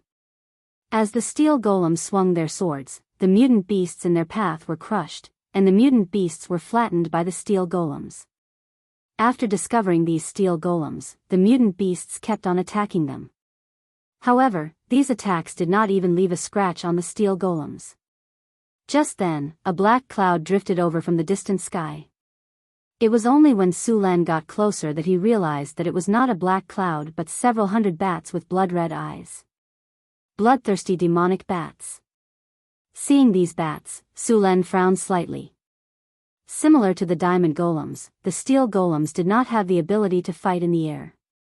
Their limited magic attacks were poison gas and fire rays. Their ability to fight in the air was very poor. The bloodthirsty demonic bats were astonishingly large, with a wingspan of 5 to 6 meters. Demonic bats of this size looked like pterosaurs, but they were much more agile than pterosaurs. The bloodthirsty demonic bats had a row of sharp fangs and claws. They could also spread diseases. In places where technology was not developed, these bloodthirsty demonic bats could kill thousands or even tens of thousands of people. You think you're the only one with an air force? Su Len curled his lips, then waved his hand to open a teleportation gate. Then, the sound of a pair of wings flapping could be heard. Shadows flew out of the teleportation gate one after another. As soon as these shadows appeared, they rushed towards the black cloud not far away. It was the gargoyle golems from the Northwind Tower.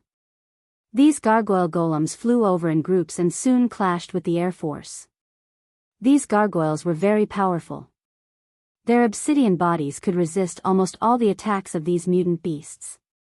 And their sharp claws could easily tear these mutant beasts to pieces. Soon, bats kept falling from the sky and were killed by the steel golems that had already been prepared.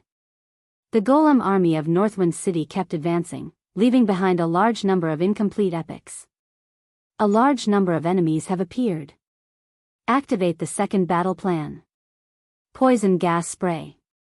A gust of magic energy flashed from the steel golems, and then a large amount of poison gas began to spray out in all directions from these steel golems. The poison gas connected with each other and soon formed an astonishing poisonous miasma. A large number of mutant beasts in the miasma were corroded by the poison gas, and then began to die in groups. The poison gas of the steel golems was very powerful. The poison gas was almost as powerful as the breath of a young green dragon.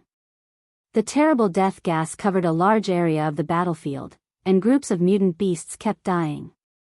The effect of this poisonous gas was very good. The strength of this poisonous gas was very good. Even those powerful warriors would not be able to move around here for a long time. Su Len followed the golem army and advanced. Next to him, there was a steel golem that was collecting all kinds of data. This steel golem was a clone of the tower spirit, Milky Way. The main body of the tower spirit could not leave the wizard tower, so part of its power was added to the steel golem and used it to collect information. After the information was collected, it would be gathered and sent to the tower spirit one. Then, the data would be sorted out, and the weaknesses would be improved. This time, the gargoyle golems and the steel golems worked together to obtain a lot of information. The tower spirit, Milky Way, also began to simulate the battle, using this method to quickly strengthen the golem army. Chapter 645. Enemy detected. Activating battle command. Add powerful strike. Add cleave. Add defense to offense. Add total annihilation. Add charge. Large-scale enemy detected. Activating energy attack. The steel golems raised their arms one after another. Their palms suddenly opened, revealing black holes. In the next second, these black holes emitted heart-palpitating energy fluctuations. Dazzling spiritual lights flickered, and energy beams shot out from the hands of the steel golems. Rumble. A deafening explosion sounded, and the mutated monsters that were originally charging at the steel golems suffered heavy casualties under this saturated energy attack. The steel golem's energy attack was very powerful, and its effect was equivalent to the power of a level 4 to level 5 spell. The mutated monsters that were originally charging at them were all blown up, and the steel golem's powerful strength pushed all the enemies away. These steel golems formed a combat squad of 6, and formed a great wall of steel that kept pushing forward, not caring that the mutated monsters were dozens of times their number. These mutated monsters were originally ordinary animals, but after being infected by the evil energy of the evil eye tyrant, they mutated. Although their strength was not bad, for the steel golems, these mutated monsters' attack power could not even break through their defense. The steel golems had extremely strong physical resistance, and the claws of the mutated monsters only left shallow scratches on them. Other than that, there was no other effect. These steel golems were immune to poison, sleep, paralysis, intimidation, and instant death effects, and were not affected by heavy hits, fatigue, attribute extraction, and other damage effects. Other than some rust-type spells that were more effective against them, it was very difficult for anyone to sense a steel golem. Moreover, these steel golems were under the command of the tower spirit, Milky Way. In the sky, a group of gargoyle devil statues quickly cut into the rear of these mutated monsters. Magic light flickered continuously, and the mutated monsters of all shapes and sizes were killed one after another. The bloodgorger bats in the sky were simply no match for the gargoyle devil statues. Under the attacks of the numerous devil statues, they were forced to retreat. Su Len raised his head and looked at the sealed area in the distance. Under the attack of the golem army, it was only a matter of time before this sealed area was completely purified. The only variable was the sealed evil eye tyrant. Boom! At this moment, in the depths of the sealed land, the hard ground suddenly rumbled. A deep crack appeared in the ground, and then a powerful energy fluctuation spread out. The seal has failed.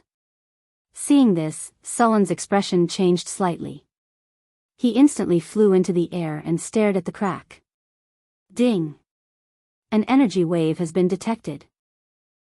Intense spatial fluctuations have been detected in the current area.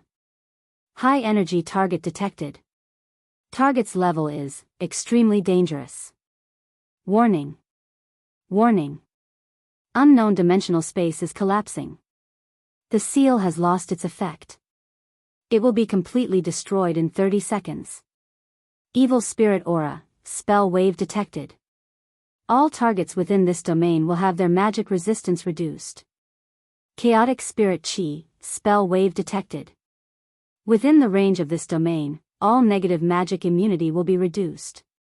Material radiation detected. Within the range of this domain, the life force of living beings will be drained at an accelerated rate. Mind control, interference force field detected. Mind corruption, interference force field detected. Evil energy force field detected. Ancient evil, S energy fluctuation detected. Target is, demigod, ancient evil. As the tower spirit He's sharp alarm sounded, a spatial crack appeared on the original land. Then, the entire battlefield suddenly quietened down. Then, a thin figure squeezed out from the crack. As this figure appeared, the spatial crack behind him began to collapse. A terrifying spiritual fluctuation instantly enveloped this place, and the source of all this was the evil eye tyrant. As soon as the evil eye tyrant appeared, its terrifying aura spread out along with its domain. The entire battlefield was under its influence. This demigod-level evil eye tyrant was indeed very powerful. Those mutated monsters became very fearful under its aura, but it didn't affect the others at all. Other than Su Len, the rest of the people on the battlefield were all golem puppets. These golem puppets were immune to all mind magic, spirit magic, and aura domain of the evil eye tyrant. It could be said that these abilities of his were completely useless. As for Su Len, he activated his lightning domain and directly repelled the evil eye tyrant's domain. If it was a normal human or magus, in such a terrifying evil domain, there was also the possibility of a mind attack that could appear anytime and anywhere. Normal magi would not be able to withstand this level of attack at all. They would all feel dizzy, and some would even directly interrupt their spells and cause a magic backlash. The chaotic consciousness would constantly disturb them, provoking their negative emotions. This was the evil eye tyrant's specialty. Facing an enemy of this level, the human wave tactic had long lost its effect. Only magi of the same level could fight against it. Normal magi would all die no matter how many of them came. They might even be directly controlled by the evil eye tyrant. This was also the reason why Su Len only brought golem puppets to fight when he knew that the evil eye tyrant was sealed this time.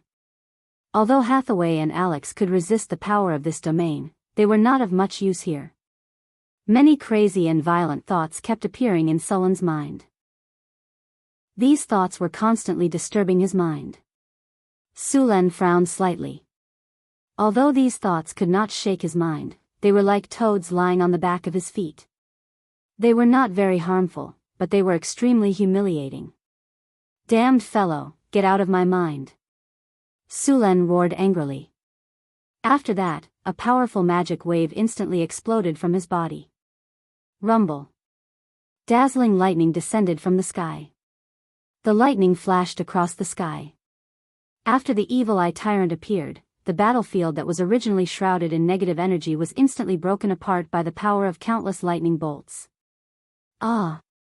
A blood-curdling scream could be heard. Powerful lightning bolts swept across, and countless lightning bolts instantly struck the evil eye tyrant. The evil eye tyrant that had just escaped was instantly surrounded by hundreds of lightning bolts. The negative energy that was originally entangled around its body was constantly being worn down. The mind defense only lasted for a few moments before it was completely shattered. Chapter 646. Other than their ability to corrode, the most troublesome thing about these ancient evils was their tenacious life force.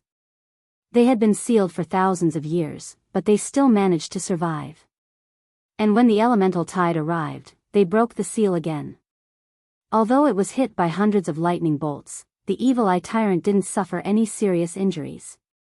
As an evil energy exploded from its body, the evil eye tyrant instantly broke free from the lightning attacks. Without the lightning and evil energy surrounding it, the evil eye tyrant finally revealed its true appearance. It was a monster that struck fear in people's hearts. Its skinny body gave off a strange feeling. There was a huge eye on its head, and there were dozens of eye stalks around the eye like the tentacles of an octopus. At the end of the eye stalks, there were many terrifying eyes. The pupils of these eyes flickered with a dim red light. All of the eyes were staring at Su Len. The surrounding mutated monsters had already entered a frenzied state. This was the strengthening of the chaotic will. As long as there were ancient evils, their domain power could strengthen the monsters they enslaved. What a disgusting creature! Su Len frowned as he looked at the evil eye tyrant. Those eyes made one's scalp tingle. In the next second, dozens of red rays shot out from these eyes. Weakening ray. Death ray. Annihilation ray. Psionic ray. Many ray-type spells were released by the evil eye tyrant in an instant. An energy barrier instantly rose in front of Su Len, blocking these energy rays. These rays kept hitting the energy barrier, and then exploded with intense spiritual light before disappearing. Thunder God Domain. Dazzling lightning flashed. Sullen's body was surrounded by lightning. At this moment, he looked like a thunder god from ancient times. Powerful lightning energy surrounded him. Even Sullen's body appeared to be energized at this moment. At this moment, Su Len looked like a god from ancient times. He roared angrily, and the thunder god's spear in his hand stabbed at the evil eye tyrant. The evil eye tyrant's mental barrier shattered like glass. Then, it stabbed one of its eye stalks. The scarlet eye stalk was instantly pierced, and the lightning energy turned it into a pile of charcoal. Ah! A mournful roar instantly erupted from the evil eye tyrant's body. Powerful spiritual energy swept out like a tsunami. Su Len only felt as if his head had been hit heavily by a hammer at this moment. However, he regained his senses in the next instant. Rumble. The evil eye tyrant, who had been attacked by the lightning, became very angry. The entire battlefield was shaking. Su Len had already transformed into a lightning body and was fighting with the evil eye tyrant crazily. Lightning could be seen flashing in the sky. This was a sign that Su Len's body was moving. Powerful shockwaves accompanied by raging winds continued to spread to the surroundings, leaving deep marks on the hard Gobi Desert. The surrounding mutant beasts had suffered heavy casualties, and as the shockwaves of the battle swept across, the mutant beasts were directly torn apart. Su Len's steel army was no longer advancing. Under the control of the tower spirit, Milky Way, they quickly retreated and distanced themselves from Su Len's battle. The evil eye tyrant roared crazily. Waves of spiritual energy swept out. If an ordinary person appeared in the surroundings, their head would explode in the next second. This kind of powerful spiritual energy was very scary. Waves of intense magic waves appeared. Su Len was rapidly battling with the evil eye tyrant while casting spells to weaken the enemy. The shockwaves of the battle had already completely destroyed the surroundings. Cracks appeared on the ground, and the area within a few kilometers was filled with violent energy. Although Su Len was constantly casting spells, the damage done to the evil eye tyrant was very limited. After all, in such a high-speed battle, there was no chance for him to cast powerful spells. After all, he was still unable to instantly cast legendary spells. Sizzle sizzle sizzle, dozens of rays filled with negative energy hit Su Len consecutively, directly shattering the layer of energy barrier on his body. It even dyed the ground around him pitch black. What a serious pollution. Su Len frowned as he looked at the puddles of black radiation on the ground. The evil eye tyrant had too many eye stalks. Even if Su Len was prepared, he might not be able to dodge them. Ordinary evil eyes usually only had one main eye and at most 2 or 3 eye stalks. However, the evil eye tyrant in front of him had at least hundreds of eye stalks. This was simply a honeycomb-shaped laser launcher. Once it opened fire, it would attack in all directions. Moreover, the speed of the ray attacks was very fast. If one was not careful, one would be hit by these disgusting rays. The power of ordinary ray attacks were mostly around the 4th or 5th circle. To Su Len, they were not too dangerous. The only thing that made him fearful was the evil eye tyrant's main eye. The evil ray attacks from this main eye were very shocking. Once it was shot out, the sky would fall and the earth would crack. This energy not only had the effect of instant death, but it also carried all the effects of the other secondary eye's rays.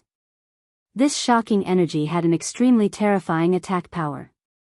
Bottomless pits appeared on the ground one after another. After only 10 minutes of fighting, the scene became very intense. Big B capture palm. Big B crushing palm. 2 consecutive palms that were completely filled with lightning energy appeared in front of him. In the next second, they fiercely attacked the evil eye tyrant that was fighting with Su Len. The evil eye tyrant was sent flying like a fly. After that, another huge palm print directly descended from the sky and directly slammed the evil eye tyrant onto the ground. Streaks of lightning flashed. The evil eye tyrant was stunned by the attack just now. Its body was lifted up and stunned. Dazzling lightning flashed. Ball of destruction. Accompanied by the appearance of a terrifying ball of energy, the evil eye tyrant finally broke free from the power of lightning.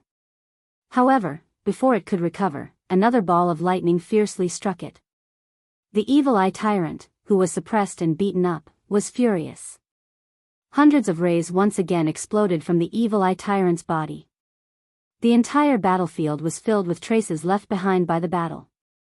Strong acid, fire, ice, weakness, poison. All kinds of energy rays continuously exploded. Lightning spear.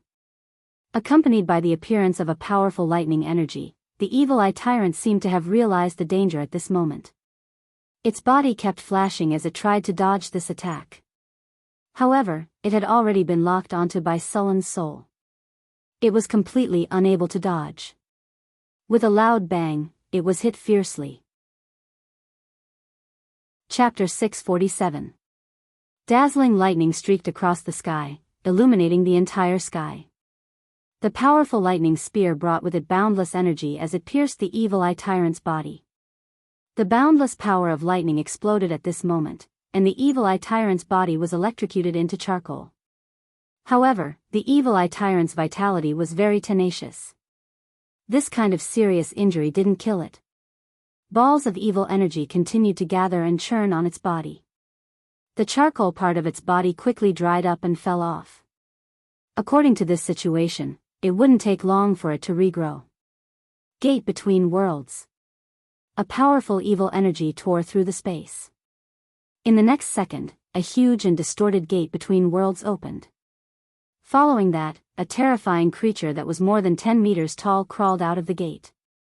This creature looked like an abyss demon, but the aura it emitted was obviously different from an abyss demon. Perhaps because its body was too big, the gate between worlds that was a few meters tall was a little difficult to open. This summoned creature had the strength of a high legend.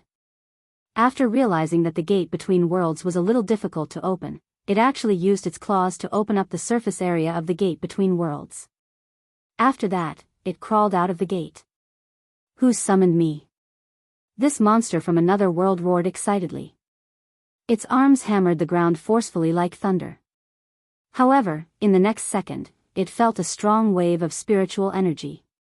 When it turned its head and saw the figure of the evil eye tyrant in mid-air, this monster from another world froze. It turned around and wanted to escape back into the gate between worlds. Damn it, why is it the evil eye tyrant? This monster from another world didn't even think about it. It turned around and prepared to escape. However, before it could turn around, that strong evil mind energy had already controlled it. The evil eye tyrant had a strong mind control ability. It was said that this monster was related to the spirit-sucking monster by blood. This monster's mind control ability was shockingly strong. In those records, every evil eye tyrant could control a large number of creatures. If they were given enough time, an evil eye tyrant could form a powerful monster army. The evil eye tyrant's shocking mind control ability allowed them to easily control a large number of creatures. Even giant dragons could be controlled. Roar. The otherworld creature controlled by the evil eye tyrant rose into the air and quickly jumped towards Sulen. It looked as if it wanted to tear Sulen apart. The otherworld creature that was more than 10 meters tall was even larger than the giants in the material plane. It could be said that it was only second to the giant dragons. Sulen narrowed his eyes at the sight of the advanced legendary level otherworldly demon. The thunder god's spear in his hand emitted dazzling lightning, and in a flash, he appeared in midair. The thunder god's spear swept forward with an indomitable momentum. The otherworldly demon's body was instantly surrounded by lightning, and then it was directly sent flying. He actually found a helper. Sulen looked at the evil eye tyrant and the otherworldly demon in front of him. Then, a dazzling lightning suddenly exploded from his body. Tower Spirit Milky Way has locked onto the coordinates. Activating the portal. Open the portal. Prepare the magic breaker. Charging complete, teleportation in progress. A beam of light descended from the sky, and in the next second, the magic breaker statue appeared in front of Sulen. The magic breaker has arrived at the designated location. Target creature discovered, activating battle form. The moment the magic breaker statue puppet appeared, it immediately launched an attack. The heavy statue had an unexpected speed, and it instantly rushed towards the otherworldly demon. Magic breaker blade beginning to charge. Charging complete, activating magic breaker blade. Weakness detection complete. Greater haste spell complete. Battle form activated. Current battle form can only be maintained for 2 minutes and 30 seconds.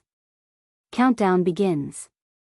The magic breaker statue activated its ultimate battle form, and a beam of light flashed past. Then, the magic breaker charged towards the battlefield at an astonishing speed. The magic breaker blade in its hand also emitted a purple energy blade. This energy blade's power was very shocking, and the otherworldly demon's skin was completely unable to block this weapon. As the magic breaker moved quickly, wounds continuously appeared on the demon's body. Seeing that the otherworldly demon was restrained by the magic breaker statue, Su Len once again launched an attack on the evil eye tyrant. Countless lightning bolts descended from the sky, and the evil eye tyrant's psionic barrier was constantly shattered and reformed. Its body was constantly trembling under these attacks. Sullen's figure moved quickly, and he constantly attacked the evil eye tyrant from all sides. However, suddenly, after the evil eye tyrant forcefully took an attack from Su Len, its octopus-like tentacles did not care about the powerful lightning damage, and tightly wrapped around the thunder god's spear. The powerful lightning power directly charred its tentacles. The evil eye tyrant's main eye instantly aimed at Su Len, and in the next second, a fatal ray shot towards his head quickly. A sense of danger rose in Sullen's heart, and his body subconsciously wanted to dodge, but the thunder god's spear was tightly gripped, and this affected his movements. The sixth sense talent worked once again, and Su Len successfully dodged the evil ray at the moment when it was about to hit him. This evil ray brushed past the protective spell on the surface of Sullen's body, and instantly shattered the protective energy field on his body. At the same time, it left a bottomless pit where Su Len had been standing just now. After dodging this attack, Sullen's body instantly exploded with an even stronger power than before. The entire thunder god's spear seemed to have completely turned into lightning, and the rolling thunderclouds in the sky gathered together, and then instantly descended. At this moment, Sullen's body even expanded by another layer, and dazzling lightning gathered on his body. The thunder god's spear in his hand directly turned the evil eye tyrant's tentacles into charcoal. Su Len let out a furious roar towards the sky, and in the next second, his body completely turned into a bolt of lightning, and charged towards the evil eye tyrant. Accompanied by an extremely violent energy wave, a shocking purple energy beam exploded from Sullen's body. The speed of this beam was extremely fast, and the evil eye tyrant had no time to dodge at all. It could only use its full strength to activate its spiritual energy defense field, but this spiritual energy defense field that could originally block an eighth circle spell was like a bubble at this moment, and was lightly pierced.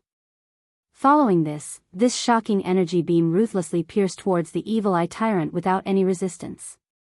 The evil eye tyrant wanted to teleport away, but in this instant, the surrounding energy barrier was completely locked down, and accompanied by an extremely violent explosion, a huge hole was directly opened in the evil eye tyrant's body. The powerful energy directly pierced through the evil eye tyrant's body, and even the various parts of its body were turned into charcoal by the lightning power. Chapter 648. Rumble. A huge explosion could be heard. Sullen's fatal attack had an energy level that completely exceeded the range of a level 9 spell. It had reached a shocking level 10, or even higher. The evil eye tyrant that took Sullen's full force attack immediately entered a state of near death. More than half of its body was damaged by this attack, but the huge eye on its head didn't receive any damage. Su Len deliberately avoided that area when he attacked. The evil eye tyrant was very powerful. The most valuable part of its body was its eye. Su Len didn't want to spend so much effort to kill this thing and not get any benefits. Su Len didn't give the evil eye tyrant time to recover. After completing that shocking attack, he didn't care about the feeling of emptiness in his body. The thunder god's spear in his hand released dazzling lightning and directly destroyed the evil eye tyrant's body. After killing this evil eye tyrant, Su Len also heaved a sigh of relief. A sense of powerlessness rose in his body. This was because he had used too much energy in a short period of time, which caused him to be exhausted. With his powerful physique, he could quickly recover. After Su Len successfully killed the evil eye tyrant, the battle of the magic breaker at the side also came to an end. The magic breaker that had activated the magic breaker blade could only fight for 150 seconds.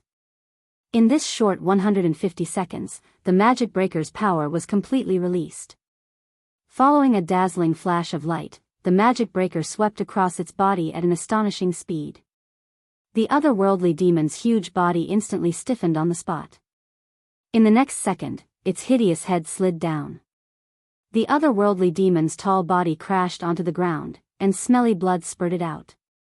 After completing the killing, the magic breaker statue slowly stopped. The magic breaker blade's light dissipated, and the magic construct statue's light also slowly disappeared. It returned to its normal state. Su Len didn't relax. Lightning flashed in his hand again. Soul binding technique. A huge magical gemstone instantly flew up, and a terrifying soul covered in eyes was forcefully pulled out from the evil eye tyrant's corpse. Bolts of lightning turned into chains, and successfully bound this terrifying soul. Then, the soul was slowly dragged into the magical gemstone. The evil eye tyrant realized that the situation was not good. That ugly and terrifying soul struggled crazily, trying to escape. But when it was alive, it was not a match for Su Len. Now that it was dead, it was even worse. The evil eye tyrant's soul was dragged and sealed into a magical gemstone. The chains that were originally wrapped around the evil eye tyrant's soul also turned into rays of golden light and instantly fused into the gemstone. The originally pure magic gem turned into a purple soul crystal that flickered with golden light. The faint golden energy within the soul crystal was constantly flickering. This was the divine power in his soul. This was also one of his most valuable things. What made Su Len a little regretful was that the otherworldly demon didn't leave behind a soul crystal. The moment it died, its soul would be sent back to its original place according to the rules of the multiverse. Even if Su Len wanted to use magic to keep its soul, it would be impossible. But even so, this otherworldly demon could be said to have suffered heavy losses. Although it didn't lose its life, it lost a lot of its strength. This time, it lost a large amount of soul energy. Its strength wouldn't be able to increase for a long time. In more serious cases, it might even regress. Ding!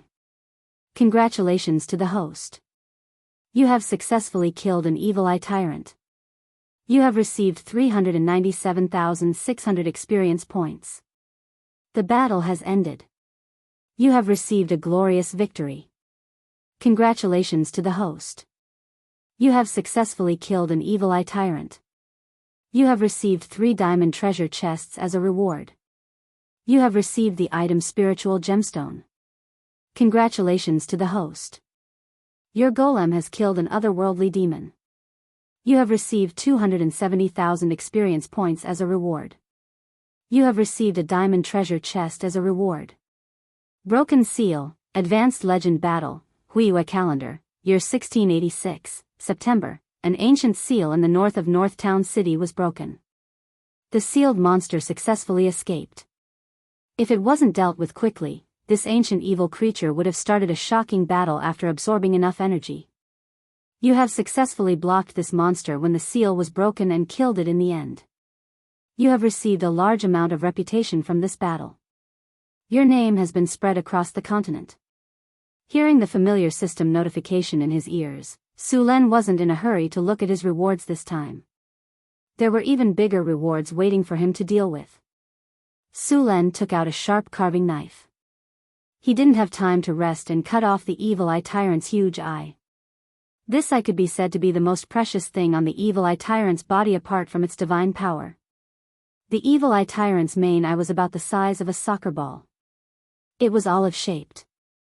After Su Len carefully put away this main eye, he also took back all the secondary eyes on the evil eye tyrant's body. These eyes were extremely useful for Dao Lord spells. After some special treatment, these evil eyes would turn into a gem-like substance. Su Len carefully removed these evil eyes from the evil eye tyrant's corpse.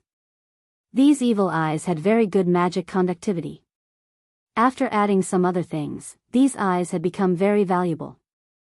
After some special treatment, these evil eyes could be seen as a magic device. After being activated, they could shoot out all kinds of energy rays. The evil eye tyrant's main eye was even more precious. This main eye had many uses. It could be used to make a magic energy shooting device. Because it was made of the main eye, its power was very shocking. After enough energy was replenished, the attack it shot out could reach the power of an 8-ring weapon. If it was installed in a Magus tower, it would be a huge killing machine. Of course, this was only the most basic method.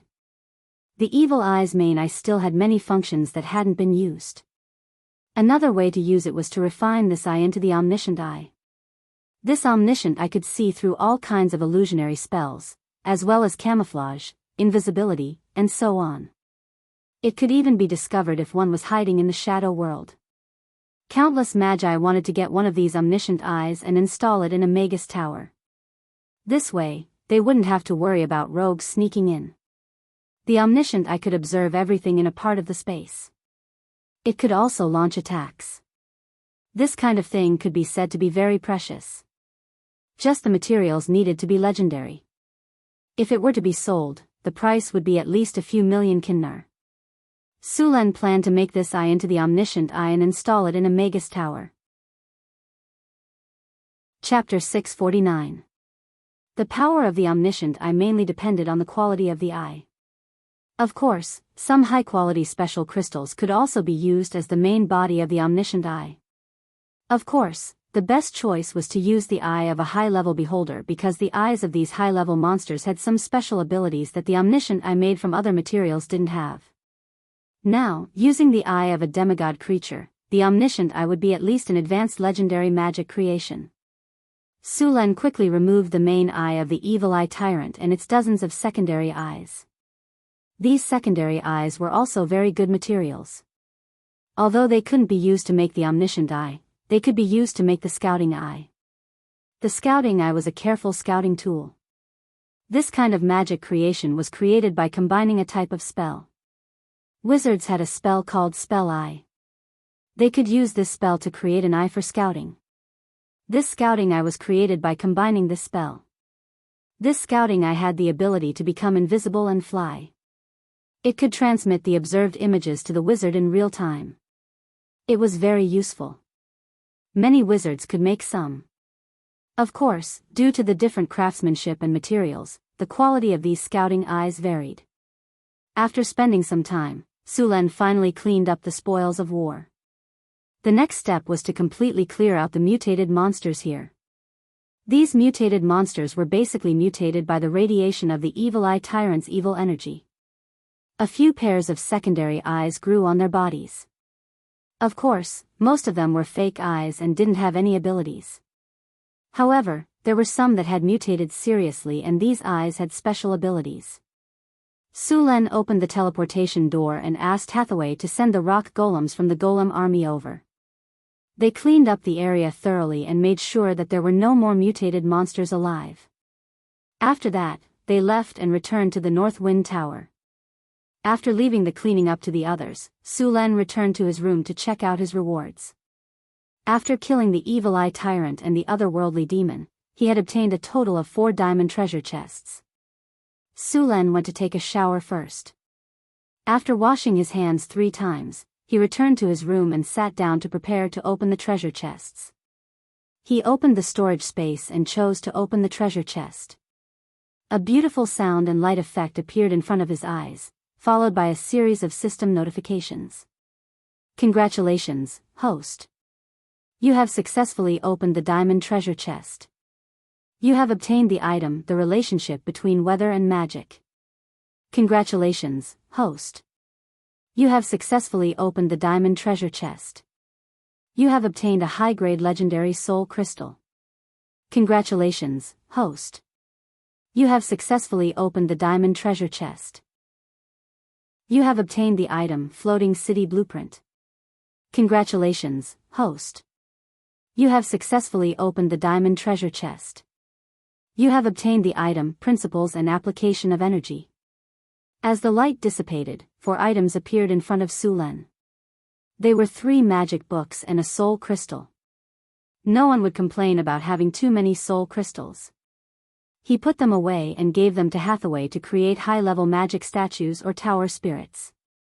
He then picked up the 3 magic books of different colors. The relationship between weather and magic seemed to be a theoretical book about weather.